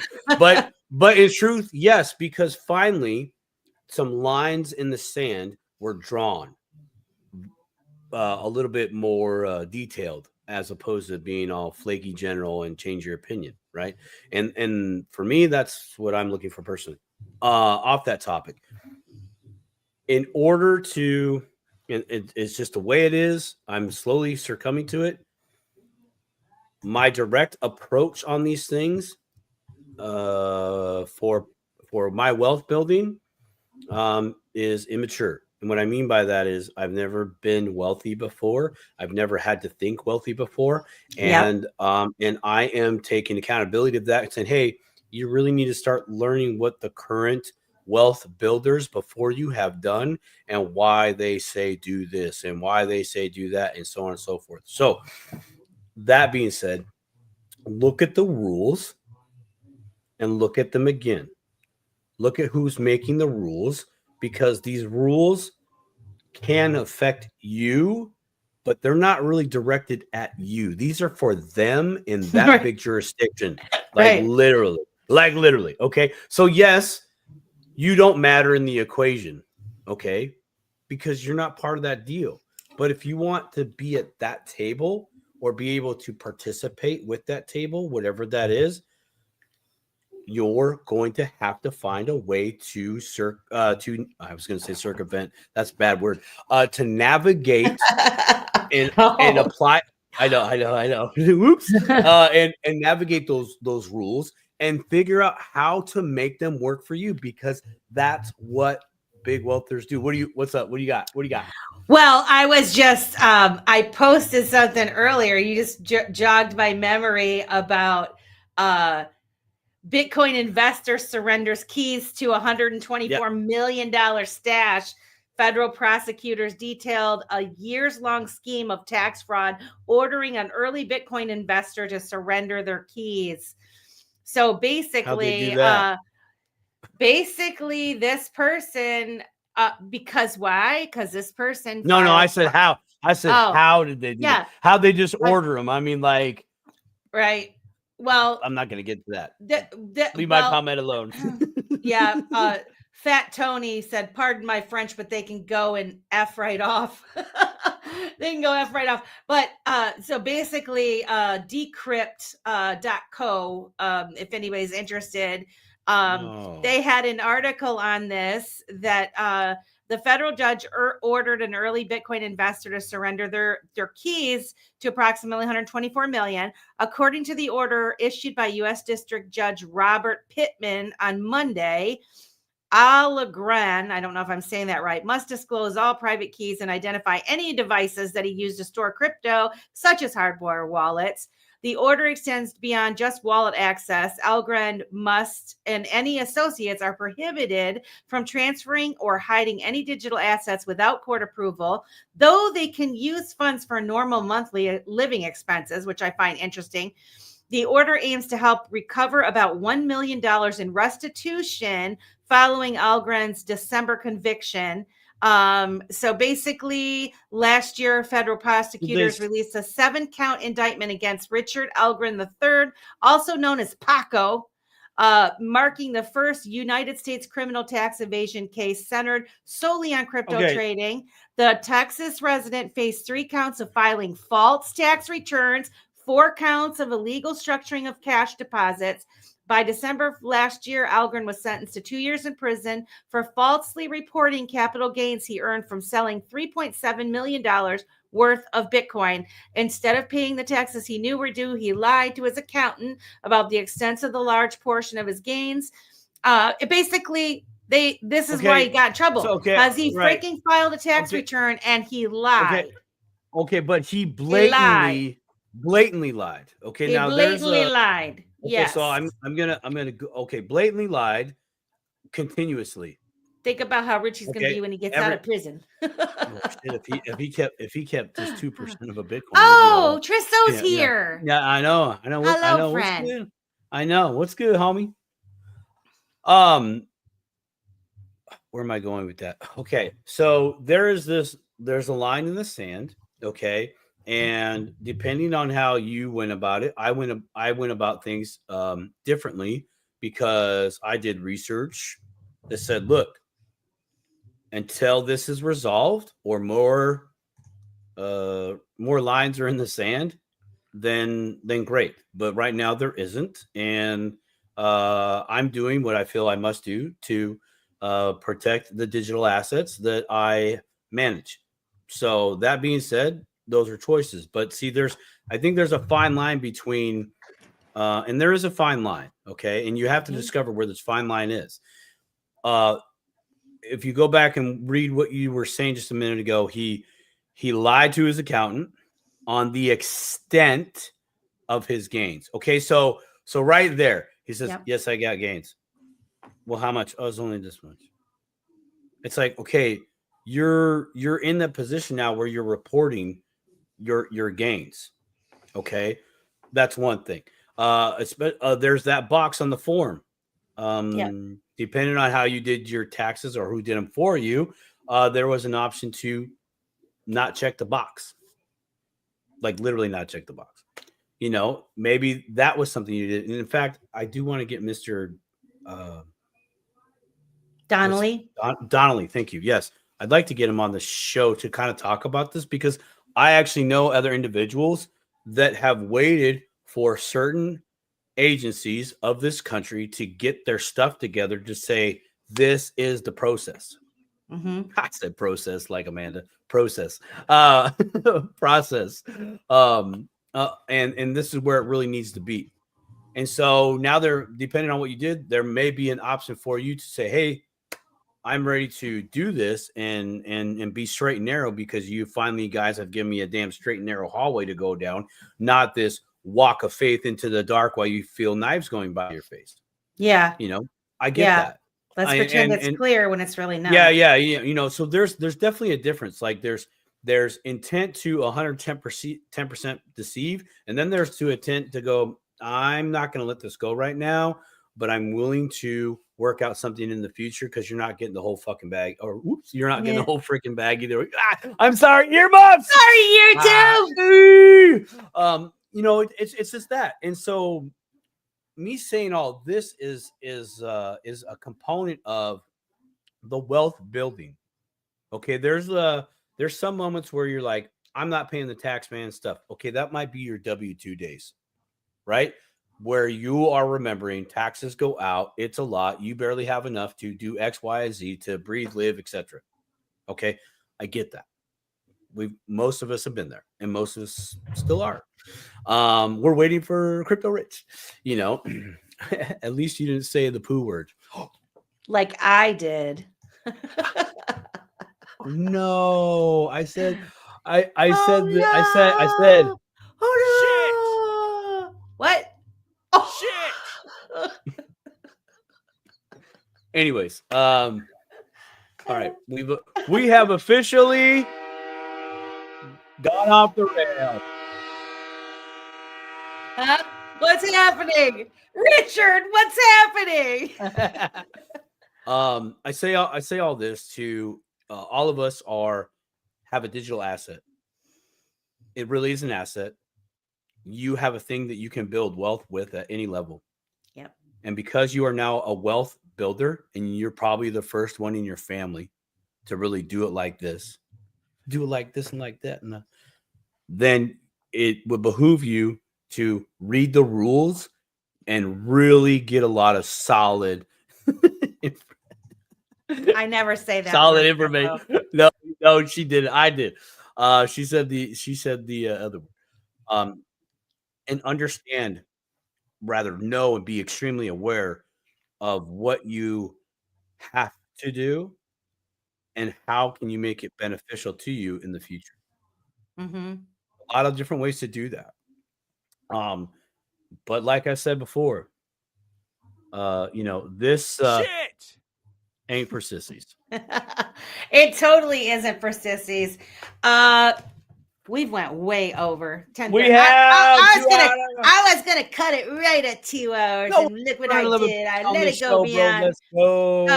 I will say this to wrap it up. Final thoughts. My final thoughts are this. What we just read about, that is somebody that is like 3.6 million or whatever, lots of money.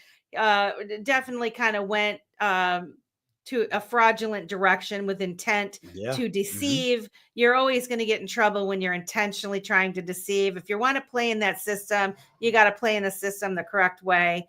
You're either dipping your toe in it or out of it, but you can't be both. You can't have both feet in and play that game and expect that something bad's not going to happen. However, those of us poor folk that have been dipping our toe and getting our little bags and whatever, we got the little people. Like we're probably good. Like we're just learning to navigate. We're not moving millions of dollars. We're not selling millions of dollars. And just so you know, when it comes to the millions of dollar gains, if you get that far, the eyes are going to be on you, man. I don't care where you got your money. When you start moving it around to sell it and cash out, all the eyes, the FBI's, like the FBI, the IRS eyes, everybody eyes going to be on the ex-wife eyes, all of them.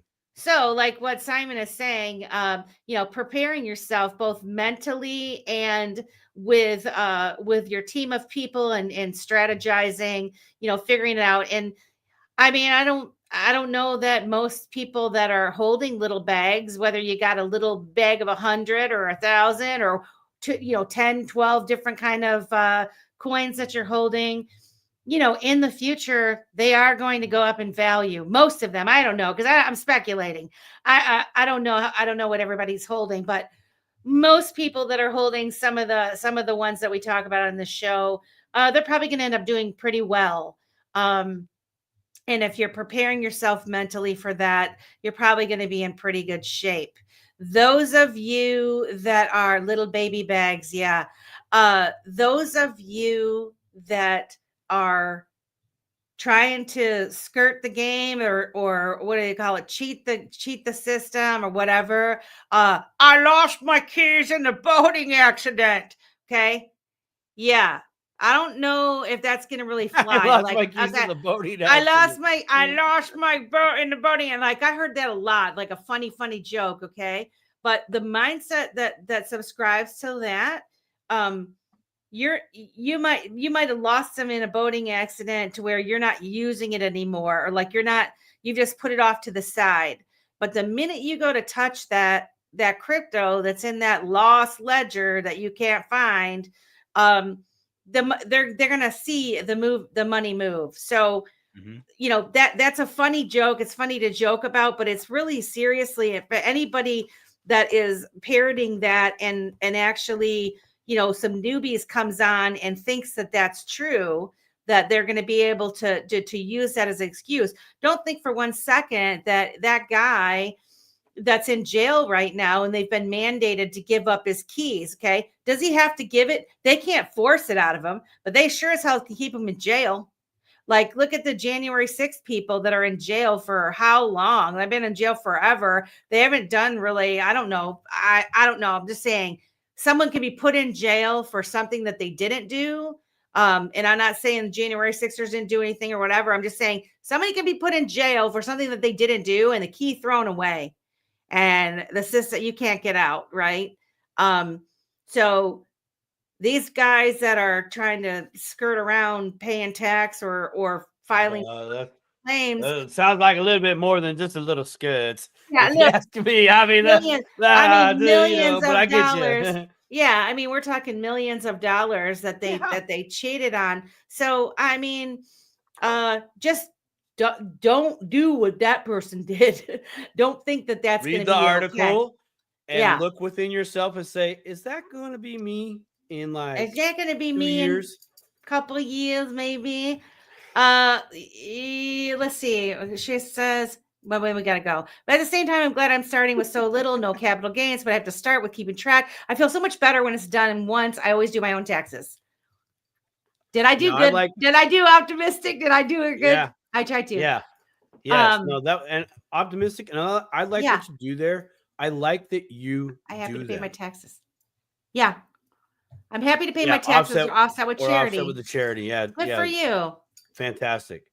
That's very fantastic. That's awesome. Really? I didn't know Helvetics has a tax software that will look at for wallets. Interesting. I'm gonna have to follow up on that. We have so many people that we want to bring on the channel. I think coming soon, I have to connect with Text XRP. Like we want to get a hold of the XRP Cafe guys. XRP Market. Gotta get Adam on this show, bro. Adam, I know you're busy, dog.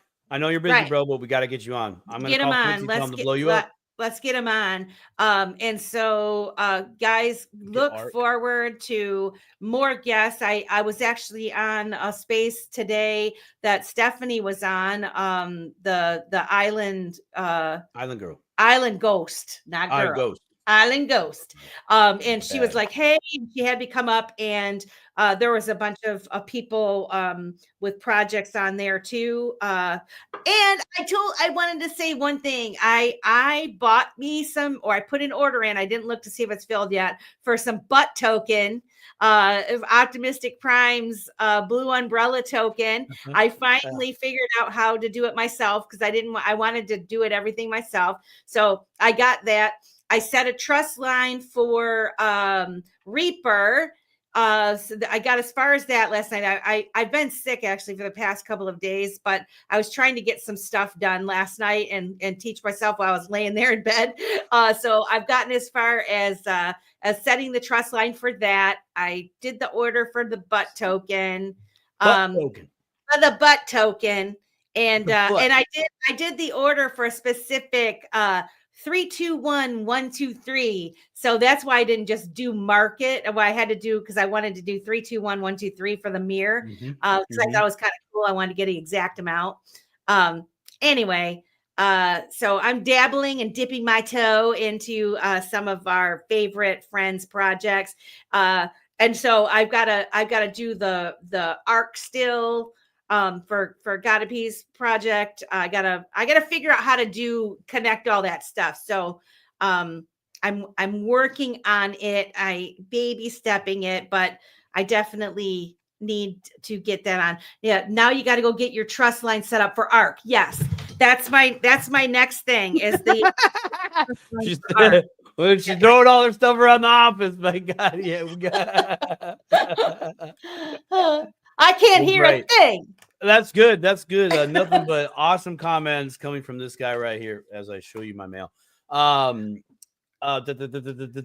That's a lot of good thoughts right there. I'm happy that you're participating in all these people's projects. It reminded me that I actually have to find a password for a wallet so I can participate as well. I have a location on the password, which was great because it's a wallet that I was starting to become familiar with, but I wasn't obsessively compulsively going through it like I normally do. So that's a little out of pocket for me, but this is just life. And so actually, because of this opportunity, it gave me a chance to, again, look in my everyday doings and going, oh, hey, you're kind of dropping the ball here. Where's the password? Oh, that's right. This requires this. It's either here, here, or here. Yeah. It's like, well, let's go look at the first place. Nope. Let's go look at the second place. Nope. Third place. I haven't checked yet. So after the show and after dinner, then that'll be on. So it's really hard to, because Simon, I have my stuff in such a convoluted way. Like really, sticky notes everywhere. No, like where I keep it, where my password is, different phone, different this. All it's convoluted. I did it that way intentionally to protect myself and to prevent me from making crazy decisions on the fly. But now that I'm dipping my toe into the XRP ledger and being able to do that, like I have a wallet set up now where I can, it is on my phone because that is the way it's intended to be used, right? I believe that the Zaman wallet is intended to be on the phone. And so I'm dipping my toe into that a little bit. I'm only setting trust lines for people that I trust though. I trust Reaper. I trust the ARC. I trust Amanda's butt token. I trust Nile. We did it with the protectors, that sort of thing. I trust those. I'm not going to go out there randomly setting trust lines for tokens to get, hey, there's a free airdrop on this. I don't really give a crap about getting free unless there's a reason behind it. If I don't understand it, I don't want it. And maybe that's stupid, but I don't, me, I don't dip my toe into, I'm a cautious person. And I want to encourage everybody else to be cautious. Maybe you don't have to go overboard like I am as cautious, but I'm pretty cautious. And I feel like there's all these free things. And I will tell you guys, it's hard for me because I'm getting tagged in things now for all these different things. And if I don't retweet your tweet, it's not because I don't want to support you and retweet. It's because I don't know what you're tagging me. I don't know what that project is, right?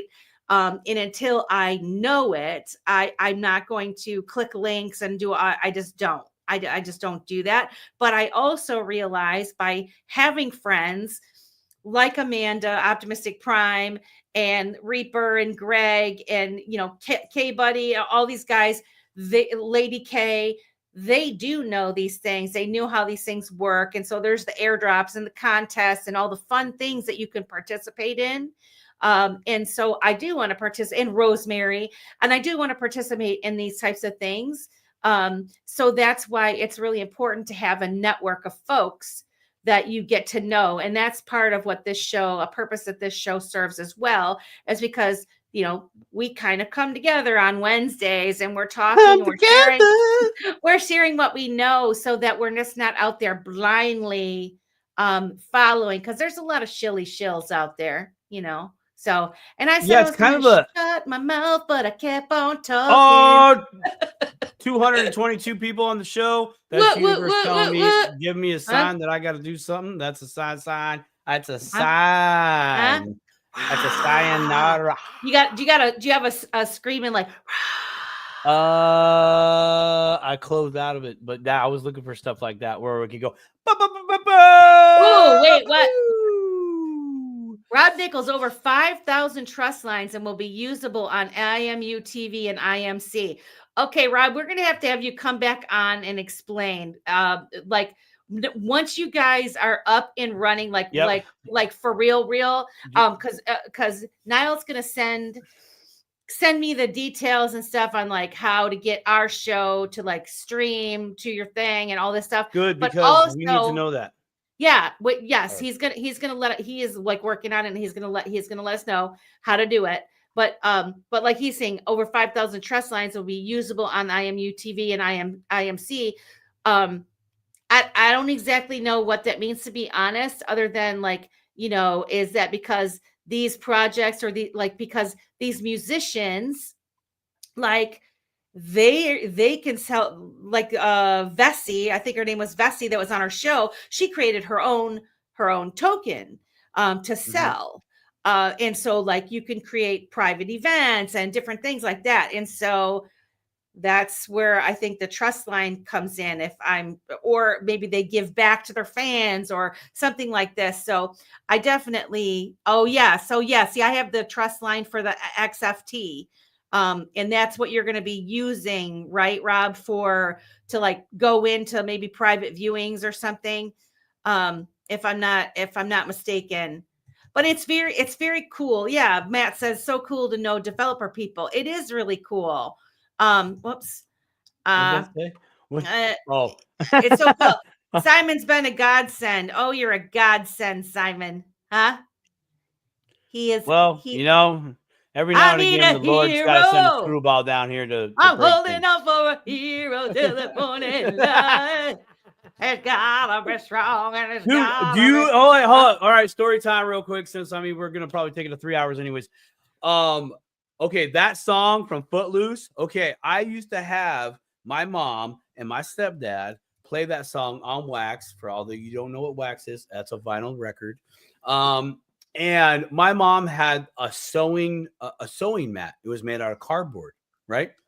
So this is where I'm going, because I'm a late 70s, early 80s kid. And so they would lay it out. They would play that song for me. Huh? And Megan T's got a crush on you. She does. She makes damn good cookies too. As well. Both the Megan and the Megan that I know make damn good cookies. There's a Megan. Yeah. This one's a Megan. Yeah. I know. Yeah. Oh, beautiful peach pie. Delicious. So they used to they would put out this mat, cardboard, turn off the lights. They'd both take flashlights and move them around like this, and I would be breakdancing. Hey, I would appreciate that you don't say better for worse. Let's just keep it to yourself. His wife is above you. Just so you know, Greg. Just saying. Greg, actually, you will meet my wife, and you'll say the same thing that everybody else has said about my wife. She's a badass. What? Why'd she marry you? And then I'll tell you, because she loves a good charity case. Oh. No. I'll tell you that. No. Oh, no. There's a joke there. She's upstairs laughing right now. There's a joke. Yeah. No, there's a joke there. Definitely for the better. I know. Greg, I gotta be. Sorry, we're all gotta be. Yeah, gotta be. People crushing ask me that about my wife too. I am very. Yeah, his wife is a badass too. Oh wait. I keep getting missing up. People ask that about my wife too. Yeah, right. His wife. Cool. So we're both charity cases. I knew we had a connection, brother. Yeah, he's got a strong, good woman. Good woman too. Was she in Vegas? No, I didn't meet her in Vegas. I don't think so, because I remember it was Brooke, and I talked with Brooke, and Gotta Be was there, and Patrick, and I actually chatted up Patrick and Gotta Be at the Thursday night pre-funk. By the way, come out to Vegas. I mean, if nothing else, come out for that. Right. I mean, if you can, come out, don't worry about it. Like legit, don't for the party. Come out to the party. It's going to be a real good time. Like it was great. I love that. This year's going to be better than ever. Better than ever. Better than ever. If I can ever get these people to call me back. I'm like, really? Call me back? Like, come on. What the hell is the deal? Yeah. I'm bringing Mrs. Says with me. She's gonna be there. I'm bringing Ryan. Sweet, good, awesome. Everybody's going to see that he actually exists. I know. Yeah.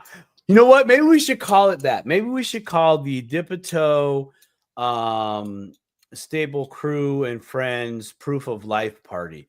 And we'll bring our significant others to say, yeah, I am married to this fine, sexy thing right here. Oh, Megan says, I can share a little. I got big love for you all from backstage. Yes, she does. Oh, we love you. We love you too. Yeah. Yep. I appreciate you sharing them with me on Wednesday nights. There's Niall. It's appreciative. I'm appreciative. Our utility token at the Independent Universe. All right, here, let me put up on the thing. Ding. The XFT will be our utility token at the Independent Music Universe. We'll come on and break it down closer to IMC's relaunch. We get to dip a toe broadcasting global on TV. Love it. I just realized it's Niall. Niall's just got in here. Yeah. Did you have another beverage off camera? No, you were drinking wine. You were drinking wine off camera. Where's your bartender, dude? He's Johnny on the spot, isn't he? My bartender's downstairs. Totally downstairs. You know, if you move the breakers upstairs into your office, you can just turn one off to this TV. That'll let them know, hey, come up here and give me a bevy. I need that. I need a buzzer. Hey, you know, when we moved in, you delete this video after this. I don't want to be held accountable for that. When we moved into this house in the basement, there was a light, like a siren light that was hooked up. And so basically when someone would ring the front doorbell, the thing would be like a light would flash on. I need that for my office. We took it out. You should not have taken it out on air. You need the on air like. Yes. Like I need help. You need the Goonies light. You've seen Goonies, right? Yes, I've seen Goonies. Okay, all right. They have the light upstairs where it lets them know someone's at the front porch. Someone's at the front porch. Yeah, exactly. Alarm. Yeah, I'm definitely still getting one of those. Why don't people talk more about the possibilities of utility token like charities and voting status with the charities and how blockchain works with accountability? Oh, who's this? Mofo Shiznak. Mofo Shiznak. I love Mofo Shiznak. I love it. Yeah, you need to talk with. You know what? I don't know what I don't know what it is about that name, but I'm hungry right now. I'm hungry. Mofo Shiznak. I need a little Shiznak. Man, that's great. You know what? You're right, Mofo. Facts. We should totally talk. We have talked about utility tokens and stuff. And we've had ARC Greg from Gotta Be came on from ARC to talk about the charities, their charities, and how they're connected with the Reaper Financial. We did several shows on them. But yeah, Gotta Be said, reach out, Mofo. Feel free to reach out, Mofo. Yeah, reach out. Thank you for coming to Dip a Toe. We appreciate you stopping by. Yeah, and thanks for throwing a comment in the chat and saying, hey, just 100%. Bring some awareness to something. Hey, I'm not seeing this a lot. Why don't we talk about this? Fair play. Absolutely. Let's get some more. It would be super cool before we left if 234 people that are watching, which is amazing, would go to @Dip-a-Toe on YouTube and Rumble, @Dip-a-Toe Show on X, and subscribe, hit the like, put a comment.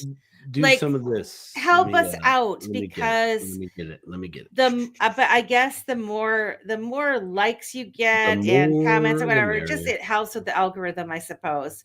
Oh, thank you. You got a new subscriber. Well, we love you and we appreciate. We hope to see you back here. We're here every Wednesday at 8 p.m. We're only supposed to go for 2 hours, but a lot of times we go over. And if you know, it's 2025. We gotta, raise the bar at least every now and again. It's 2025. But if you're just popping in, and if you're familiar with Brad Kimes' Digital Perspectives, we interviewed him at the first half of the show. And he talked about the XRP 2025, XRP Las Vegas conference that most of us are going.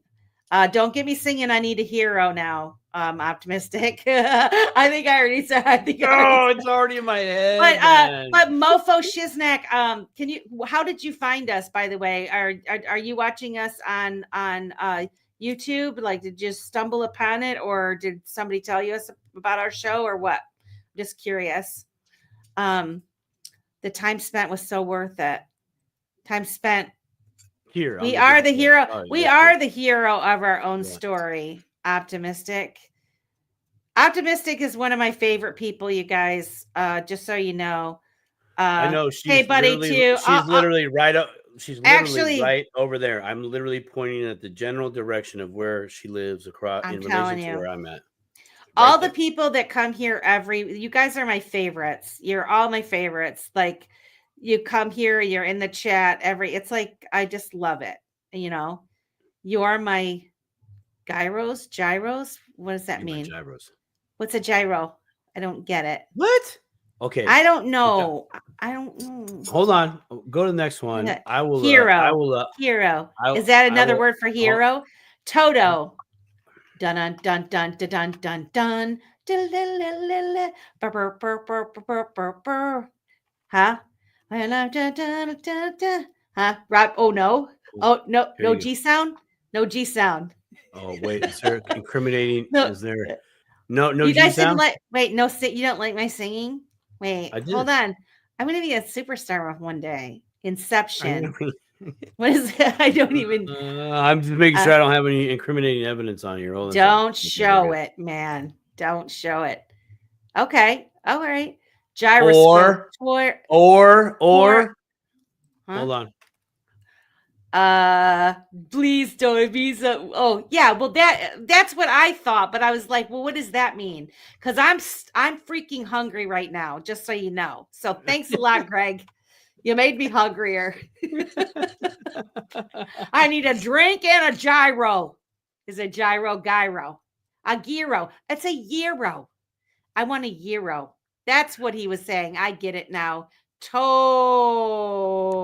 went over my head, but I just connected. I made the connection. Huh? Look at that. Gotta be helping us out with the enunciations. I like it. It's a sandwich. I like to go to the restaurant and say, yeah, could I get a gyro, please? A chicken gyro or gyro?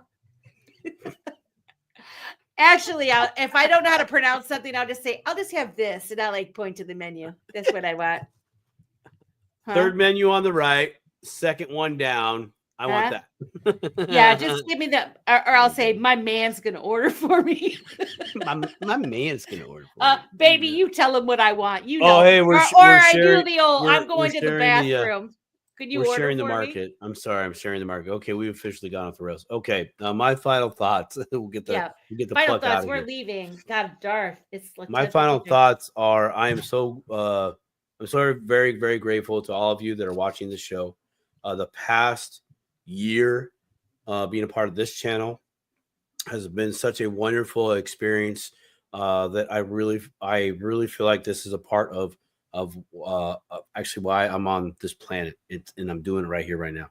Right. I've been looking for things like that. And there's a few things. I got 5 things that I'm working on right now. And I have every one of you to thank that have watched this show. Melissa, I thank you for having me on the show and including me on this adventure. And as well as everybody else that I have been on their show.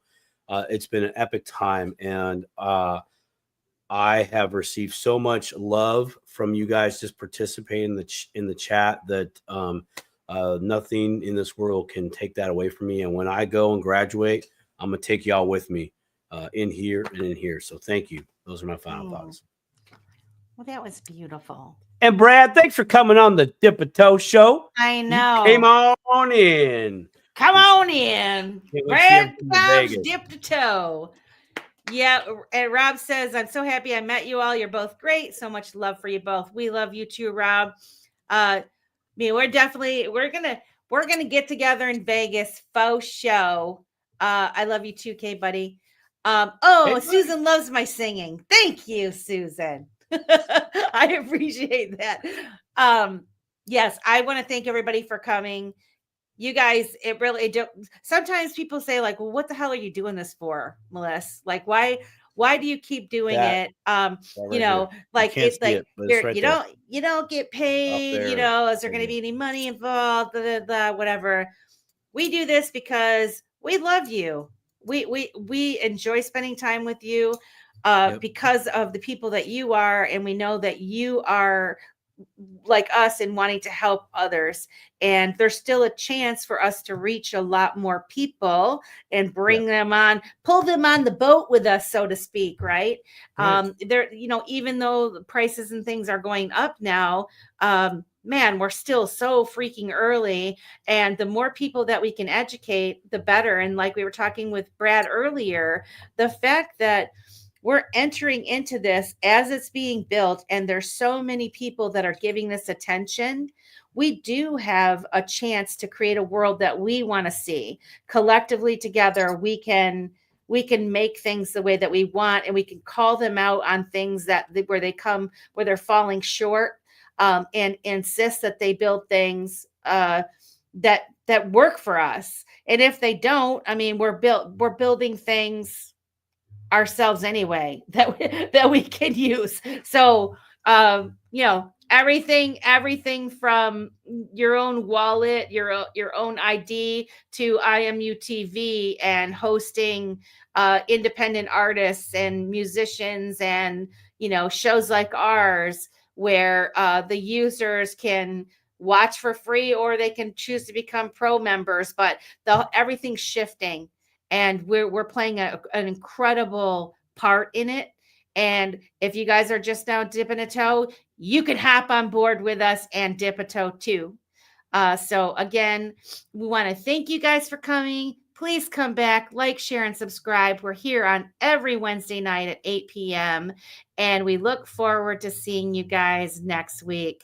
Have a good rest of your night. Love you all.